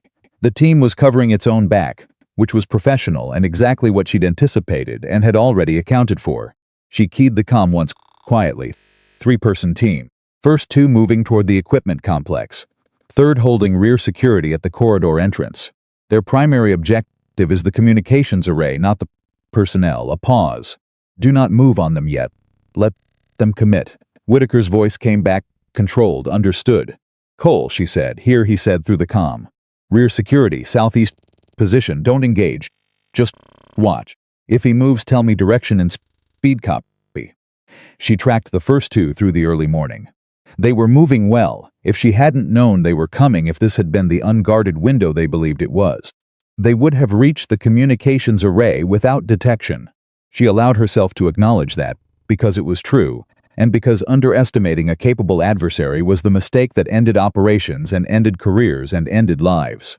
She did not underestimate them. She let them get close. 30 meters from the array, 20. She could hear their movements clearly now, the specific sound of professionals who were almost where they needed to be, and whose attention was fully forward. Then she stood up. Good morning, she said. The way the next 15 seconds unfolded told her everything she needed to know about the team's training and their contingency preparation. The first one went for a sidearm and stopped when he processed the rifle pointed at him, because the math of that situation was simple and he was smart enough to do it in real time. The second one stepped left, trying to create a second point of threat response, and stopped for the same reason. They were professionals. Professionals did the math. Hands up, she said, both of you now. They complied. Not immediately. There was a beat of assessment, the human pause that comes between receiving an instruction and deciding whether to follow it, but they complied. She'd been told once that the measure of a dangerous person was whether people who were themselves dangerous looked at them and decided not to push their luck. She had that quality. She'd always had it. She just hadn't been using it. Through the comm, Cole's voice, rear security is moving. He heard something. Coming your direction, northwest at about 40 meters. Parrish, she said. Already moving, Parrish said. The third Meridian operative made it about 15 meters before two of Parrish's people stepped into his path from positions they'd held for the last 30 minutes. The situation resolved in no shots fired. No one injured. Three professionals who had spent 2 years building toward an operation finding themselves in the space of a few minutes at the end of it. She held her position until Whitaker's security team reached her. She kept the rifle on the two in front of her with a steadiness that was not tension but certainty, the specific certainty of someone who knows exactly what they're doing and exactly why, until the security team took over. Then she lowered the rifle, and she stood in the early morning of a base that had just protected itself from something it hadn't known was coming 48 hours ago. And she felt the complicated, specific feeling of an operation that had gone exactly the way it was planned to go, which was relief and fatigue and something quieter underneath both of those. Cole appeared at her shoulder. He'd crossed the range at a speed that told her he'd started moving the moment the rear security target was handled. "That's it," he said. He wasn't diminishing it, he was asking because the gap between the tension of the preparation and the efficiency of the execution was significant, and he was trying to process it. "When you do the preparation correctly," she said, "it's supposed to look like that." He was quiet for a moment. "Is anyone going to know what just happened?" She looked at him. "You're going to know," she said. "Graves is going to know, Whitaker, Parrish." She looked back at the 3 Meridian operatives being secured. "The people who needed to know will know. And the rest of the installation? We'll think the range was closed for an administrative exercise." She started walking. "That's how it's supposed to work." Whitaker found her in the equipment shed 20 minutes later. She was cleaning the rifle. Not because it needed cleaning, she hadn't fired it. She was cleaning it because she needed something to do while the operational adrenaline resolved itself into something more sustainable, and because some habits were older than the 6 years of ordinary living and ran deeper. He sat down across from her without preamble. "Renner," he said. "What about him?" He heard the security movement. "He knows something happened. He's asking for a lawyer, which is his right, and he stopped talking, which we expected." Whitaker put his hands flat on the table, but before he stopped he said something. She set down the cleaning cloth. "What?" He said Meridian told him the operation at Kelso was a test. That Kelso wasn't the real target. Whitaker held her gaze. That the real target was always somewhere else. That this was designed to draw attention and resources here while the actual operation ran somewhere they didn't expect. The operational adrenaline that had been resolving itself sharpened back to something focused and cold. He said, "Anything else?" That's when he asked for the lawyer. She sat with it. She thought about the Meridian methodology, the discipline, the patience, the 2-year build. She thought about the way Chen had described their pattern. Systematic, careful, never committing until the intelligence was solid. And she thought about the 6 installations on the list that Whitaker had named 2 days ago. "Which one is the real target?" she said. "It wasn't a question. That's what I need you to help me figure out." She stood up. She left the rifle on the table and walked to the small whiteboard Parrish had installed in the shed's corner and picked up the marker. "Tell me the 6 installations again," she said. "In the order you named them." He listed them. She wrote them. She stepped back and looked at the list the way she looked at patterns, not at each item individually, but at the shape they made together. The relationship between them. The logic that connected them. "It's not any of these," she said. Whitaker frowned. "What?" These 6 were the installations Chen identified as targets of the authentication penetration. But if Kelso was designed to draw focus, if they wanted us looking at these 6, then the real operation is at an installation that's not on this list. She turned to face him. "What aren't we looking at?" The silence that followed was the specific silence of someone rearranging a significant amount of what they'd believed to be true. Chen's analysis was based on the authentication penetration data, Whitaker said slowly. "Which Meridian knew she was running," Maya said. "They accessed her files. They knew exactly what she'd found." She put the marker down. What if the penetration of those 6 installations wasn't the real operation? What if it was the evidence trail they wanted her to find, the thing that would point in exactly the direction they wanted everyone looking, while the actual target went unguarded? Whitaker stood up. He crossed to the whiteboard and looked at the list. He had the expression of a man experiencing the particular and unpleasant sensation of recognizing that he's been played, not because he made a mistake, but because the people playing him were very good. "If that's true," he said, "then we've had the wrong picture from the beginning." "Not wrong," she said. "Incomplete. There's a difference. The 6 installations were real. The penetration was real. But they were the distraction." She thought about Chen, about the 2 years of financial analysis, about a pattern analyst who was, by Whitaker's own description, the best he'd ever worked with. "Get me a line to Chen. She's still in counterintelligence debrief." "I need 20 minutes with her," Maya said. The financial analysis she was running, the thread she pulled on for 2 years. "I need to know what she found before she found the authentication penetration. What she was looking at before Meridian redirected her attention." Whitaker looked at her for a long moment. "You think she was redirected?" "I think the best pattern analysts get redirected the same way the best operators do, by people who've studied them long enough to know which pattern will catch their eye." She met his gaze. "If Chen is as good as you say, she found what she was supposed to find. And what she found was real enough to be credible, and exactly wrong enough to leave the actual target unguarded." He pulled out his phone. The call with Chen took 22 minutes. Maya did most of the listening. Chen was exhausted. The counterintelligence debrief had run 14 hours, but her mind was sharp in the way that certain kinds of minds stayed sharp even under duress, because the work was the thing keeping them upright. She walked Maya through the financial analysis, from the beginning. 2 years of thread pulling, compressed into a focused professional briefing. At the 11-minute mark, Maya heard it. "Go back," she said. "The logistics contractor. The one you flagged 18 months ago and then deprioritized." A pause. "Ashford Logistics. I deprioritized them because the authentication penetration gave me a clearer target." What was the Ashford thread? Unusual financial flows through a subsidiary. Small amounts, small enough to be below standard alert thresholds but consistent over a long period. I estimated they were running a sustained low-level operation of some kind, but the authentication penetration looked like a more immediate threat, so Chen stopped. Maya heard the moment Chen arrived at the same conclusion. "I left Ashford," Chen said. "I stopped pulling on that thread because a bigger, clearer target appeared." Yes, the word came out. Quiet. The particular quiet of someone who has just understood a mistake they made in good faith and is sitting with the weight of that. "It's not your fault," Maya said. "They built the authentication penetration specifically to give you something credible to find.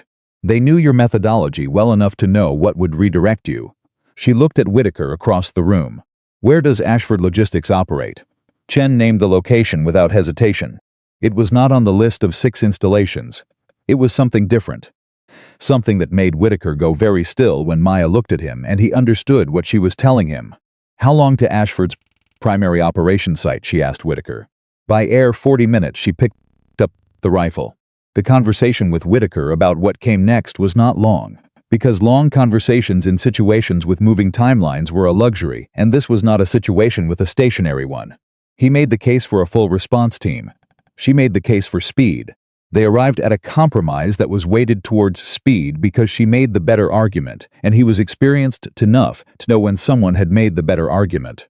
They went with 4 people: Maya, Cole Parrish, and a security specialist named Reeves, who Parrish vouched for personally, and who had the quiet competence of someone who'd been in difficult situations, and had come out of them by making good decisions rather than lucky ones.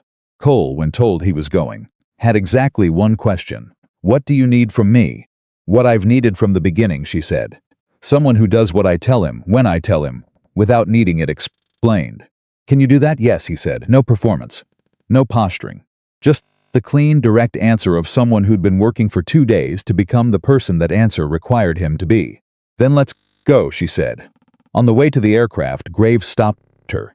He put a hand on her arm, brief, the contact of a man who understood the value of brevity, and looked at her. "Come back," he said. "Not good luck, not be careful. Just come back." The specific request that acknowledged the specific risk without overstating it or understating it. Working on it, she said. She kept moving. The flight was 41 minutes.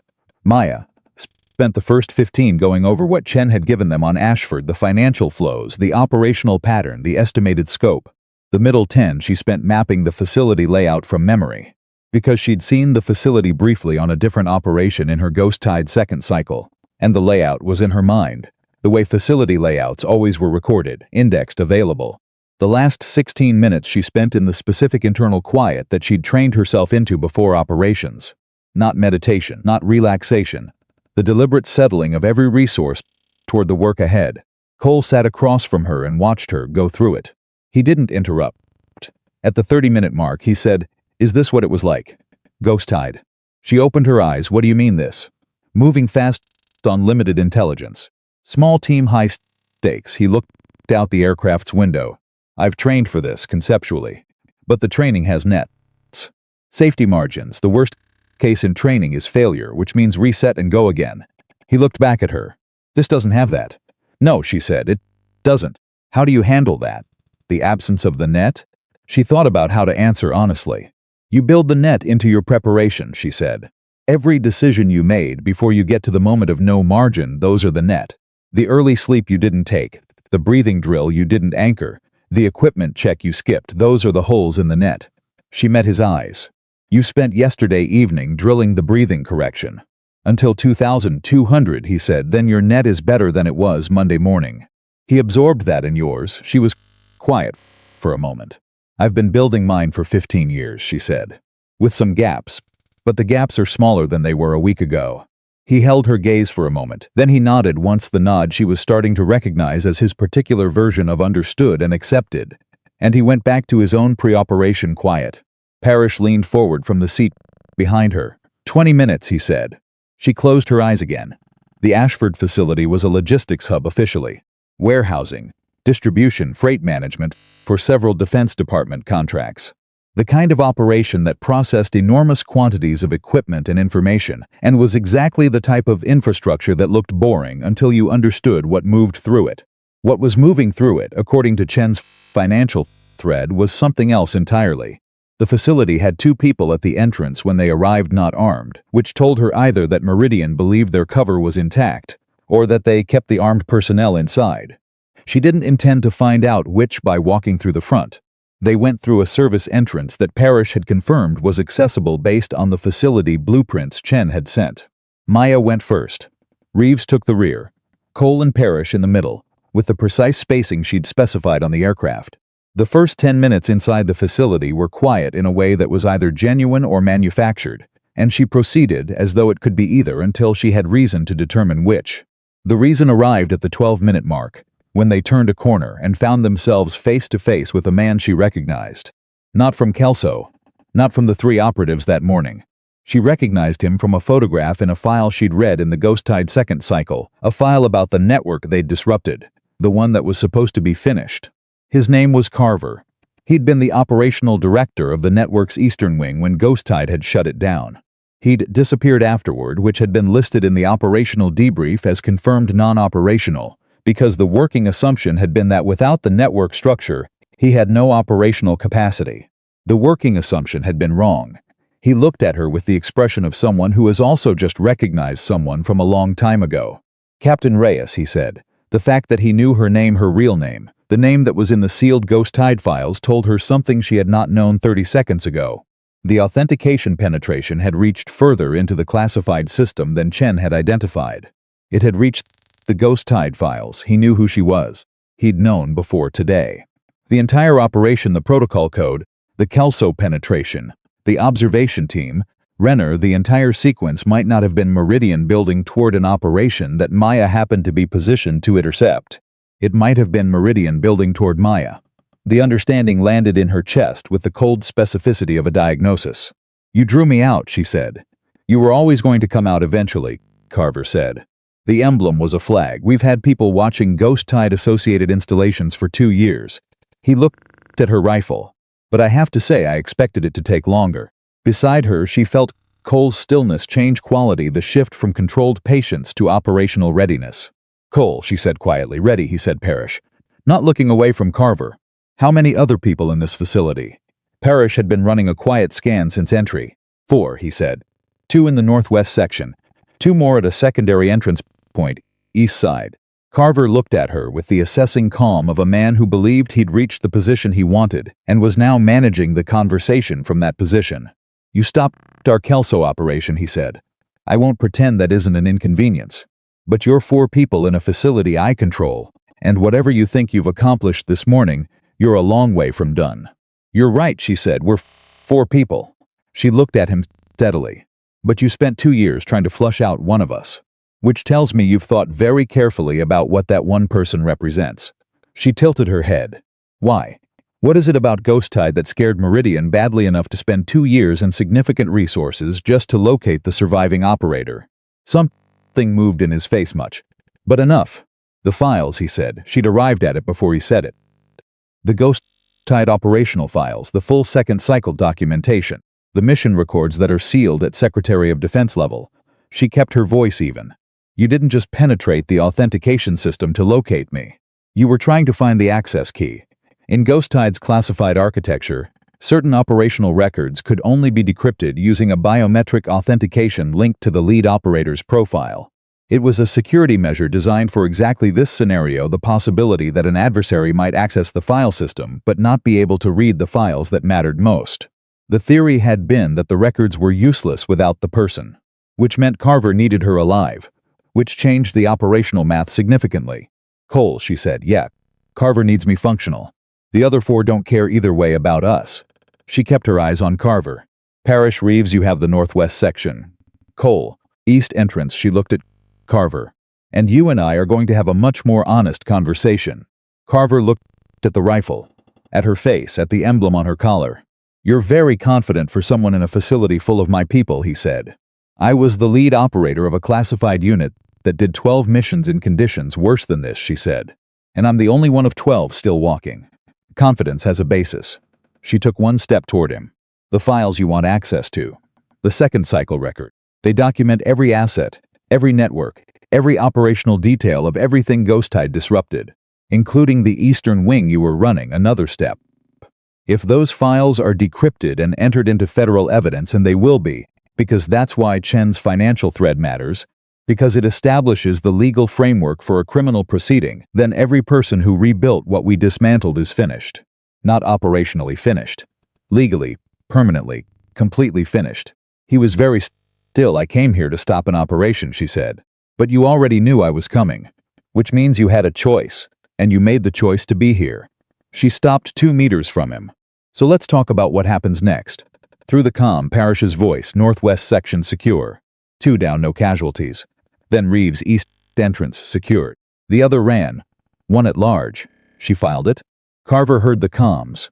She watched him absorb the new math, the facility that he'd controlled 30 seconds ago, contracting around him in real time. The files, he said. His voice had changed, not desperate, but recalibrated. If I cooperate, tell me what Meridian's actual operational objective was, she said. Not the authentication penetration, not Kelso, the thing you've been building toward for 2 years. He looked at her for a long moment. She waited. She was good at waiting. It was one of the skills that nobody trained explicitly, and everybody needed the ability to be completely still, the space between a question and its answer, and not fill it with anything. He talked. Cole secured Carver while Parrish handled the communications protocols that would bring the appropriate federal and military authorities to the Ashford facility. Reeves located and secured the 4th operative, who'd attempted to exit through an emergency route and made it approximately 40 meters before reconsidering the decision. The operation, from entry to full securing of the facility, had taken 47 minutes. Maya stood in the center of the facility and listened to Carver talk, and as he talked, she built a picture of what Meridian had actually been building, not an attack on military installations, which had been the visible layer, but a systematic compromise of the defense contracting system.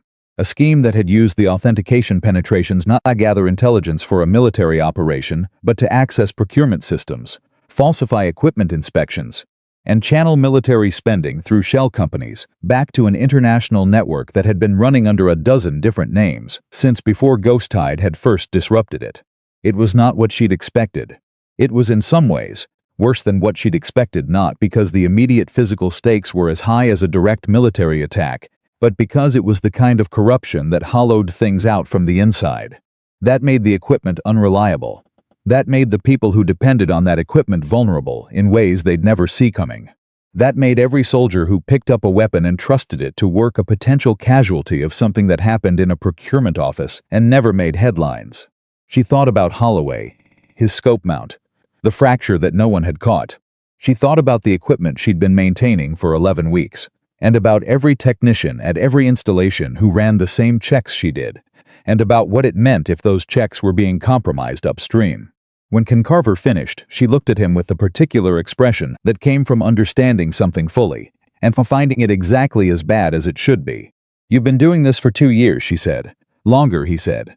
He said it without pride, without apology, with the flat affect of someone who's been doing something for so long it stopped having emotional weight.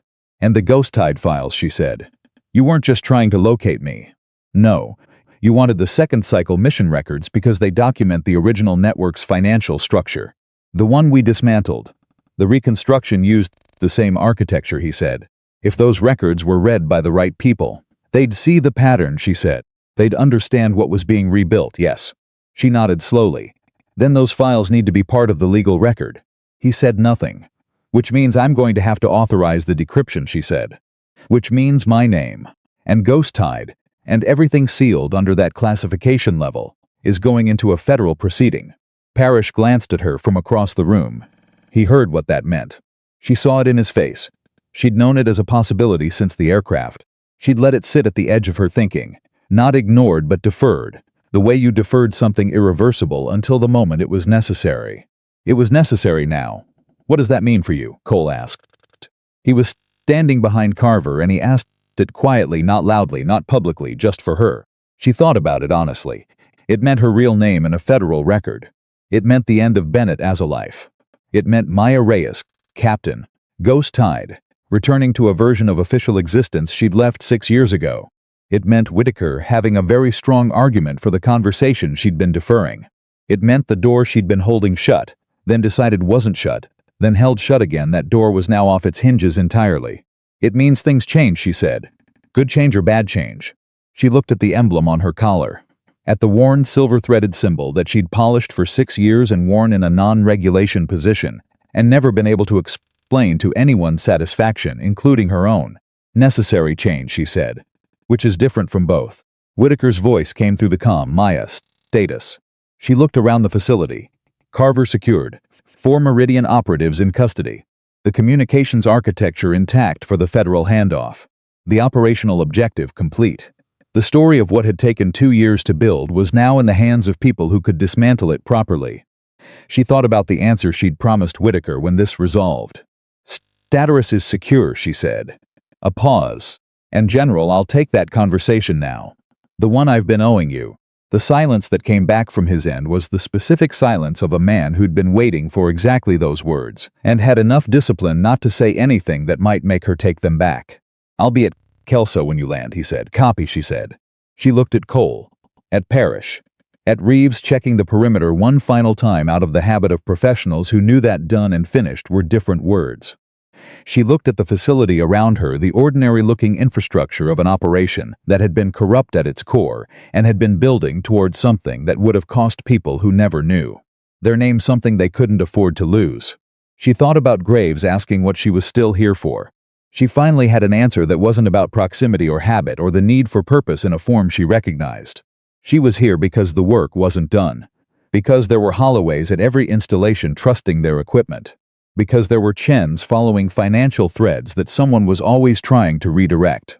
Because there were Coles with the ability to be exceptional if the right person saw past the performance they'd built over the uncertainty. Because Ghost Tide had been created to do the work that other things couldn't reach. And she was the last person alive who knew how to do it.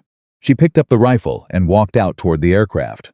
Cole fell into step beside her. He didn't say anything for 30 seconds. Then you made a decision in there, yes, she said. About Whitaker's offer. Yes. Are you going to tell me what it was? She looked straight ahead. The early morning had fully resolved into daylight now, the kind of clear, flat light that showed everything exactly as it was. When we get back, she said, I'll let you watch the conversation. Then you'll know. He accepted that. They walked. Behind them, Reeves and Parrish followed. The 4 of them moved with the particular quiet ease of people who'd just come through something and were still inside it enough to feel its weight but far enough out to take a full breath. 41 minutes back to Kelso, Whitaker waiting. The door off its hinges, Maya Reyes walking through it. The aircraft landed at Kelso at 931. Whitaker was at the landing pad. Not with an entourage, not with ceremony, just him and Parrish's deputy, and the particular stillness of a man who had been waiting for 41 minutes, with more riding on the next conversation than he'd let himself acknowledge out loud. Maya came down first, Cole behind her, then Reeves, then Parrish. She looked at Whitaker and he looked at her, and neither of them said anything for a moment, because some conversations require a breath before they begin. Then Cole, Parrish, and Reeves moved off without being asked. Cole because he understood instinctively. Parrish because he'd worked with Whitaker long enough to read the room from 30 meters. Reeves because he was a professional, and professionals removed themselves from conversations that weren't theirs. Whitaker and Maya stood alone on the landing pad. Carver is in federal custody, she said. Full debrief is in Parrish's report. The Ashford financial architecture is documented and ready for the legal proceeding. She paused. And I've authorized the decryption of the second cycle Ghost Tide operational records for inclusion in that proceeding. He absorbed that the decryption authorization, what it meant for her, what it cost her, was not something he minimized. She saw him receiving it as what it was. That was your call to make, he said. Yes, and it changes things. Yes. He looked at her steadily. I told you 2 days ago that I was going to make a request. I said you weren't obligated to hear it that day. He paused. You told me this morning that you'd take the conversation. I did, she said, so I'm making it now. He didn't reach for formality. He didn't frame it in institutional language. He said it the way he said things that mattered directly, without performance. I want to rebuild Ghost Tide. Not what it was. The program is different now. The threat environment is different. The resources are different. But the core of it, the capability, the specific type of work that nothing else in our system can do. He held her gaze. I want you to build it and lead it. The morning sat around them, clear and ordinary and completely different from any morning at Kelso she'd had before. That's a large request, she said. I know what I'm asking. Do you? She met his eyes. Because what you're asking isn't just operational leadership. What you're asking is for me to become officially on record, in a classification level that will now be attached to a federal proceeding, the person I spent 6 years trying to put some distance between myself, and she paused. It's not a job offer, General, it's an identity question. I know, he said again. And the way he said it told her he'd spent the 41 minutes not planning his argument, but sitting with the truth of what he was asking. Which is why I'm not telling you it's easy, or that you owe it, or that the right choice is obvious. I'm telling you what I need, and I'm asking whether you can give it. She looked at the emblem on her collar. She'd looked at it a lot in the past 4 days. She wondered if there would be a point at which she stopped needing to. Give me until tonight, she said. Take the time you need, he said. Tonight, she said. Firm. Not indefinite. She'd given herself enough indefinite time already. He nodded. He left her there, and she stood on the landing pad in the full morning light, with everything she'd just done behind her, and everything she hadn't decided yet in front of her, and she thought about her brother. She found Graves in the armory. He was doing what he always did when things had happened, and he was processing them. He was cleaning rifles with the methodical patience of someone who found, in precise repetitive work, the space to think clearly. He looked up when she came in. He took in her face, her posture, the specific quality of her stillness. Sit down, he said, which was what she'd said to Cole 4 days ago on the range bench, and she recognized the echo of it and sat. He kept working. He didn't ask her to report. He didn't ask how it had gone. He let the silence be what it was, not empty but occupied, filled with the weight of everything that had happened since 641, and everything that was still unresolved. After a while, she said, he asked me to rebuild it. Graves set down the rifle component he'd been cleaning. Ghost Tide. A version of it. He was quiet then. What did you say? I said, give me until tonight. He didn't push. She'd always appreciated that about him, the specific patience of someone who understood that some decisions needed to be arrived at rather than argued into. Can I ask you something? She said. Sure. When you told me to think about what I was still here. For she looked at her hands, did you know what the answer was going to be? For me? He thought about it honestly, the way he thought about most things. I had a feeling, he said. Not the specifics. Just you'd been at that equipment table for 11 weeks and you'd been running assessments of every person, every approach, every angle on this range from day one. People who are done don't do that. He picked up the rifle component again. People who are resting do. People who are waiting. I didn't know I was waiting, she said. I know, he said. That's the thing about waiting. Half the time you don't. She sat with that then. My brother Daniel. I told you about him the other night. You did. I've been thinking about him all morning. She looked up. Not with grief, or not only grief. I've been thinking about what he would say about this. She paused. He was the least military person in our family. He was a teacher. 3rd grade. He spent his career convinced that the most important work in the world was teaching 8-year-olds how to read. She almost smiled. He used to argue with me about it. He'd say the special operations budget for 1 year could fund 1,000 teachers for a decade. I'd say teachers needed the world to be secure enough to stand in front of a classroom. Who won? Graves asked. Nobody, she said. That's how you know it was a real argument. He made a sound that might have been a laugh. He died thinking I was wasting my talent, she said. That's not quite right. He didn't think the work was wrong. He thought I was using the work to avoid living. She was quiet for a moment. And he was partially right. I was. I was using the discipline and the purpose and the mission structure because it was easier than the messy, uncertain business of being a person with feelings who wanted things and was afraid of not getting them. Graves said nothing. He knew she wasn't finished, but I left, she said. And I spent 6 years being a person messily, imperfectly. I missed the work every day, and I missed my brother every day, and I wore that emblem because taking it off felt like admitting that the person who did that work was gone. She touched the emblem. And now Whitaker is asking me to come back. And the part of me that is Daniel's sister, the part that left because he died, and I couldn't be a sister and an operator at the same time, that part is asking whether this is me running towards something or away from something. Graves set the rifle down completely. He folded his hands on the table and looked at her with the direct, uncomplicated honesty that was his specific gift. "What's the difference," he said, "between those two things?" "For you right now," she thought about it. The real answer, not the one that sounded right. "Running away from something means the thing I'm leaving is unfinished," she said. "It means the grief is still the driver. It means I'm choosing the mission because being on a mission is easier than sitting still." She paused. "Running towards something means I've sat still long enough. I've done the messy, imperfect person part. I've earned the right to pick the rifle back up, not because I'm hiding in it, but because it's actually mine. Because I'm actually ready." "And which is it?" he asked. She looked at the emblem. "I've been sitting still for 6 years, she said. "I think I'm ready to move." Cole found her on the range at noon. She was shooting. Not drills. Not assessment, just shooting. The way she hadn't let herself shoot in years. With the specific freedom of someone who has made a decision and is no longer carrying the weight of the unmade one. She was putting rounds downrange at distances that the range's official specifications didn't cover, and every one of them was going exactly where she sent it. He stood at the edge of the range and watched for a moment. Then he walked over and stood beside her. "You're not doing drills," he said. "No, you decided," he said. She lowered the rifle. Looked at him. "Yes. Are you going to tell me Whitaker first?" she said. "Then you." He accepted the order of that without resentment. "Can I ask one thing before then?" "You can ask."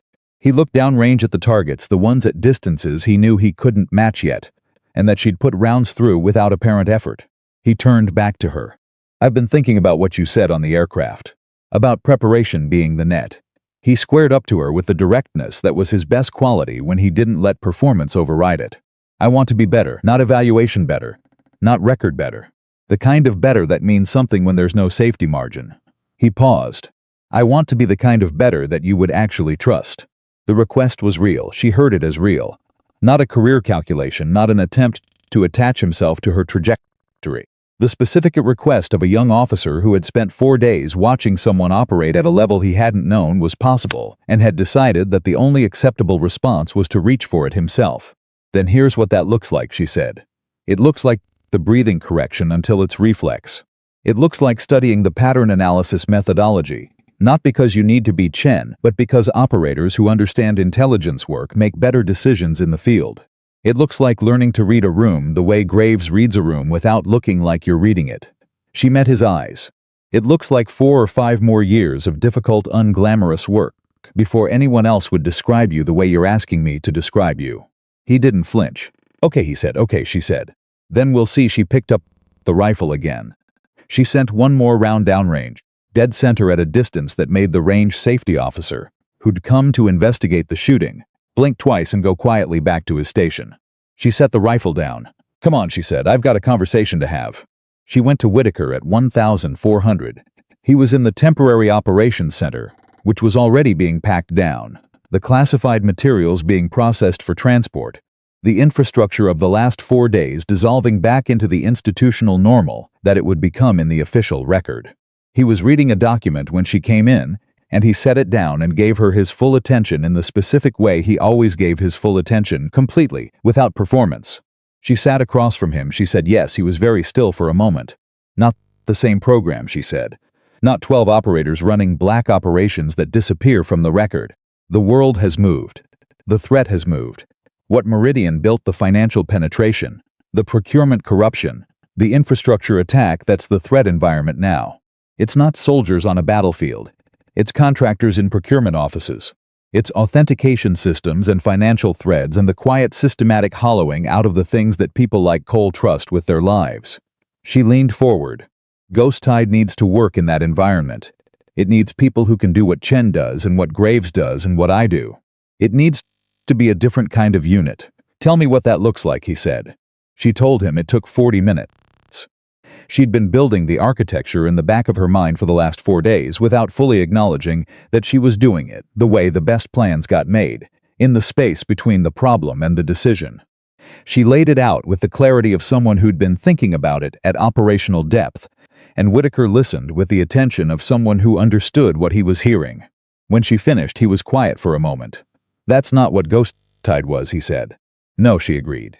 It's what it needs to be now. He held her gaze. You'd lead it. I'd build it and lead it until it can run without me at the center of it, which is the only version I'm interested in. She paused. I'm not rebuilding a unit that depends on one person. That's a structure with a single point of failure, and I've seen what happens when that point fails. He understood what she meant without her having to say her name. 11 other operators. Missions that were erased. A program that dissolved when the people running it decided it was no longer convenient. Different architecture, he said. Completely, she said. More people. More overlap. More redundancy. Built to outlast the individuals inside it. She looked at him. Including me. He nodded slowly. The nod of a man who'd been hoping for a yes and had received something more complicated and better. Timeline? 6 months to build the selection framework. Another 6 to run the first cycle. Operational readiness in 18 months if we do it correctly. Faster if we cut corners, but cutting corners is how you get a unit that looks ready and fails when it matters. 18 months, he said. Minimum, she said, and I'll need Chen. She'll want to stay in analysis. She can do both, Maya said. She's been doing both for 2 years, she just didn't know that's what it was called. She paused. I'll also need Graves. Whitaker raised an eyebrow. He's 6 months from retirement. Then we have a conversation with him about what he wants to do with the 6 months after that, she said. Because the training methodology I'm building needs someone who can read people the way he reads people. And that's not a skill you find in a catalog, Whitaker almost smiled. Anyone else? She thought about Cole on the secondary range, drilling his breathing correction until 2,200. Cole asking whether he could be trusted. Cole's particular directness that was either going to serve him or cost him something significant, and her determination that it would serve him. There's a lieutenant, she said. He needs 3 or 4 more years before he's ready for what I'm building. But when he's ready, he'll be exactly what it needs. Cole, Whitaker said. Keep developing him, she said. The right way. Don't rush him. Don't promote him for the wrong reasons. Let the work do what it does. She met Whitaker's eyes. He came into this week telling a weapons maintenance tech to put down a rifle. He ended it going through a Meridian facility in a 4-person team without flinching. She paused. That's not luck, that's character. And character compounds. Whitaker leaned back in his chair. He looked at her with the expression of a man who'd waited 6 years for a conversation, and was now inside it and finding it larger than he'd expected. I need to ask you something, he said directly. Go ahead. The 6 years, he said. The maintenance work, the quiet life, the distance from everything you used to be. Was that a mistake? Do you regret it? She considered the question the way it deserved to be considered, not quickly, not with the answer that would make him feel good about having waited, but honestly. No, she said, I needed it. Not just the rest, the living. The part where I was a person instead of a function. She looked at her hands. Daniel was right, I was using the mission to avoid the messy parts. The 6 years forced me into the messy parts. And I came out the other side knowing the difference between running toward and running away. She looked at Whitaker. I wouldn't trust myself to build this unit if I hadn't done that work. Because the unit I'm describing isn't built on mission discipline. It's built on people who understand what they're protecting and why it's worth protecting. And you can't understand that if you've never stopped long enough to be one of the things that needs protecting. He held her gaze for a long moment. That's a better answer than I had any right to expect, he said. You've been waiting 6 years, she said. You earned a real answer. She told Graves that evening. He listened. He asked 2 questions, practical ones, about structure and timeline, and then he sat with it for a moment, with the specific quiet of a man who's been asked something significant and is deciding whether to say what he actually thinks or what's easier. He said what he actually thought. My daughter, he said. Fort Bragg. Logistics, I know. If what you're describing, the procurement corruption, the equipment integrity failures, the systematic hollowing out, if that's the real threat, then the people most at risk are the ones like her. The support people. The ones who aren't operators but whose work makes everything the operators do possible. Yes, she said. That's exactly right. He looked at her. Then I'm in, he said, not because I want to come out of retirement. Not because the work sounds good. Because my kid trusts the equipment she processes. And the people who receive that equipment trust it with their lives. And somebody needs to make sure that trust is warranted. He picked up the rifle component he'd been holding and set it down with finality. When do we start? When the paperwork clears, she said. Which Whitaker is handling tonight. He nodded. Then you going to be okay? All of it the official record. The real name Ghost Tide. In a federal proceeding. That's a lot of doors opening that were closed. Yes, she said. And she meant it without qualification, which was itself a kind of answer. Not I think so, not I hope so, yes. He accepted it as the complete answer it was. The paperwork took 3 days. During those 3 days, the Ashford facility was processed by federal authorities. Carver's debrief, which he provided with the calculating cooperation of a man who understood that the math of his situation left only one useful option, confirmed the full scope of Meridian's operation and named 14 individuals across 6 organizations who had been part of the network. The financial forensics team that Chen had briefed spent 40 hours at Ashford and emerged with documentation that the lead prosecutor would later describe as the most complete financial evidence package she'd seen in a defense corruption case. The Ghost Tide second cycle files were decrypted and entered into the proceeding under a classified annex that would remain sealed from public access, but would provide the evidentiary backbone that connected Meridian's current network to the one Ghost Tide had disrupted 11 years ago. Maya's name, her real name, Maya Reyes, Captain, Ghost Tide Unit 3, appeared in the federal record for the first time since the program had sealed it. She was in the monitoring room when Parrish confirmed the decryption had processed. She was alone. She sat with it for a moment, the specific moment of something irreversible becoming real, which was different from the decision and different from the execution, and carried its own weight. She had expected it to feel like loss, like the final dissolution of the distance she'd put between herself and the person she used to be. Instead, it felt like resolution, the ending of a split that had been costing her something she hadn't fully measured. Maya Bennett and Maya Reyes, who had been 2 different people for 6 years, becoming one person again in a federal database at 1,400 on a Thursday afternoon. She looked at the emblem she stopped needing to. Cole came to find her on the last day. As the installation returned to its normal operational tempo and the evidence of the previous week was absorbed into the institutional memory that classified installations developed, the kind where everyone knew something significant had happened and nobody talked about it specifically. He came to the range. She was at the equipment table. The rifle was in front of her, the long-range weapon, clean ready. Its zero confirmed that morning. He sat on the bench. Parrish told me about the federal record, he said. Your name, Parrish, talks more than he should, she said. He told me because he thought I should know. Cole looked at the rifle. Then at her. How does it feel? She thought about the honest answer. Like putting something down that I didn't realize I was still carrying, she said. The split. Being one person officially and another person actually, she looked at him. I've been 2 people for 6 years. That's exhausting in a way you don't notice until it stops. He was quiet for a moment. Then Whitaker told me about the unit. She looked at him. Not the details, he said quickly. Just that you'd said yes and that there were people being considered for eventual inclusion. He met her eyes. He told me to keep working. That's good advice, she said. He said you gave it, she didn't confirm or deny. She picked up the rifle and checked its zero by habit, the reflex of someone who believed that readiness was a practice, not a state. Keep working, she said. The breathing correction. The pattern analysis. The ability to read a room. She set the rifle down. And Cole, stop apologizing for being perceptive.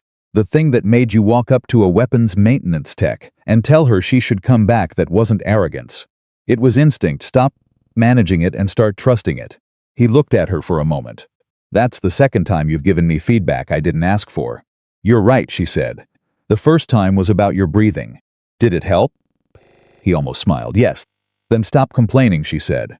He did smile, then full, unguarded, the expression of someone who'd stopped performing for long enough to let the actual feeling show.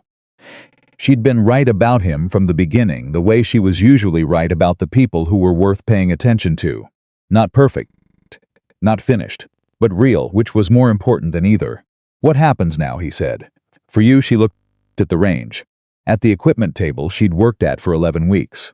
At the target's downrange, still showing the marks of days of training. At the position she'd taken 3 mornings ago when 3 Meridian operatives had come through a service corridor, believing they were walking into something they understood. Now I build something, she said. Something that lasts. Something that isn't dependent on one person staying alive and staying willing. She paused. Something that my brother would argue with me about, and that I'd be able to argue back. Cole heard what that meant, even if he didn't know all the pieces it referenced. He sounds like he was worth arguing with, he said. He was the best argument I ever had, she said. And this time when she thought about Daniel, it was without the pulling heaviness that had lived in that thought for 8 years. It was something else, something that had room in it. Warmth alongside the loss, which was what grief became when you'd carried it long enough with enough honesty.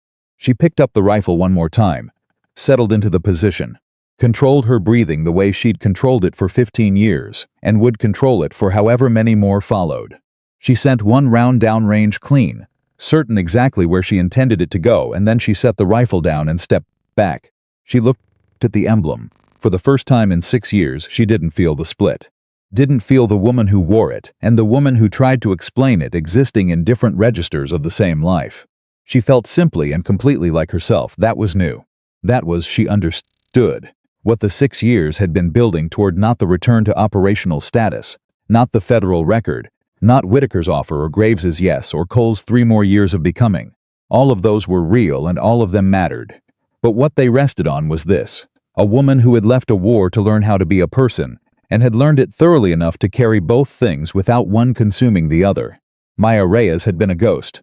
Maya Bennett had been ordinary. What walked off that range was neither, and both, and finally whole. She turned away from the targets. She picked up her equipment bag. She walked the length of the range with the easy, grounded stride of someone who knew where she was going, and had stopped carrying the weight of where she'd been. Graves met her at the gate. He fell into step beside her without ceremony, the way people fell into step with each other when the step itself was the whole statement.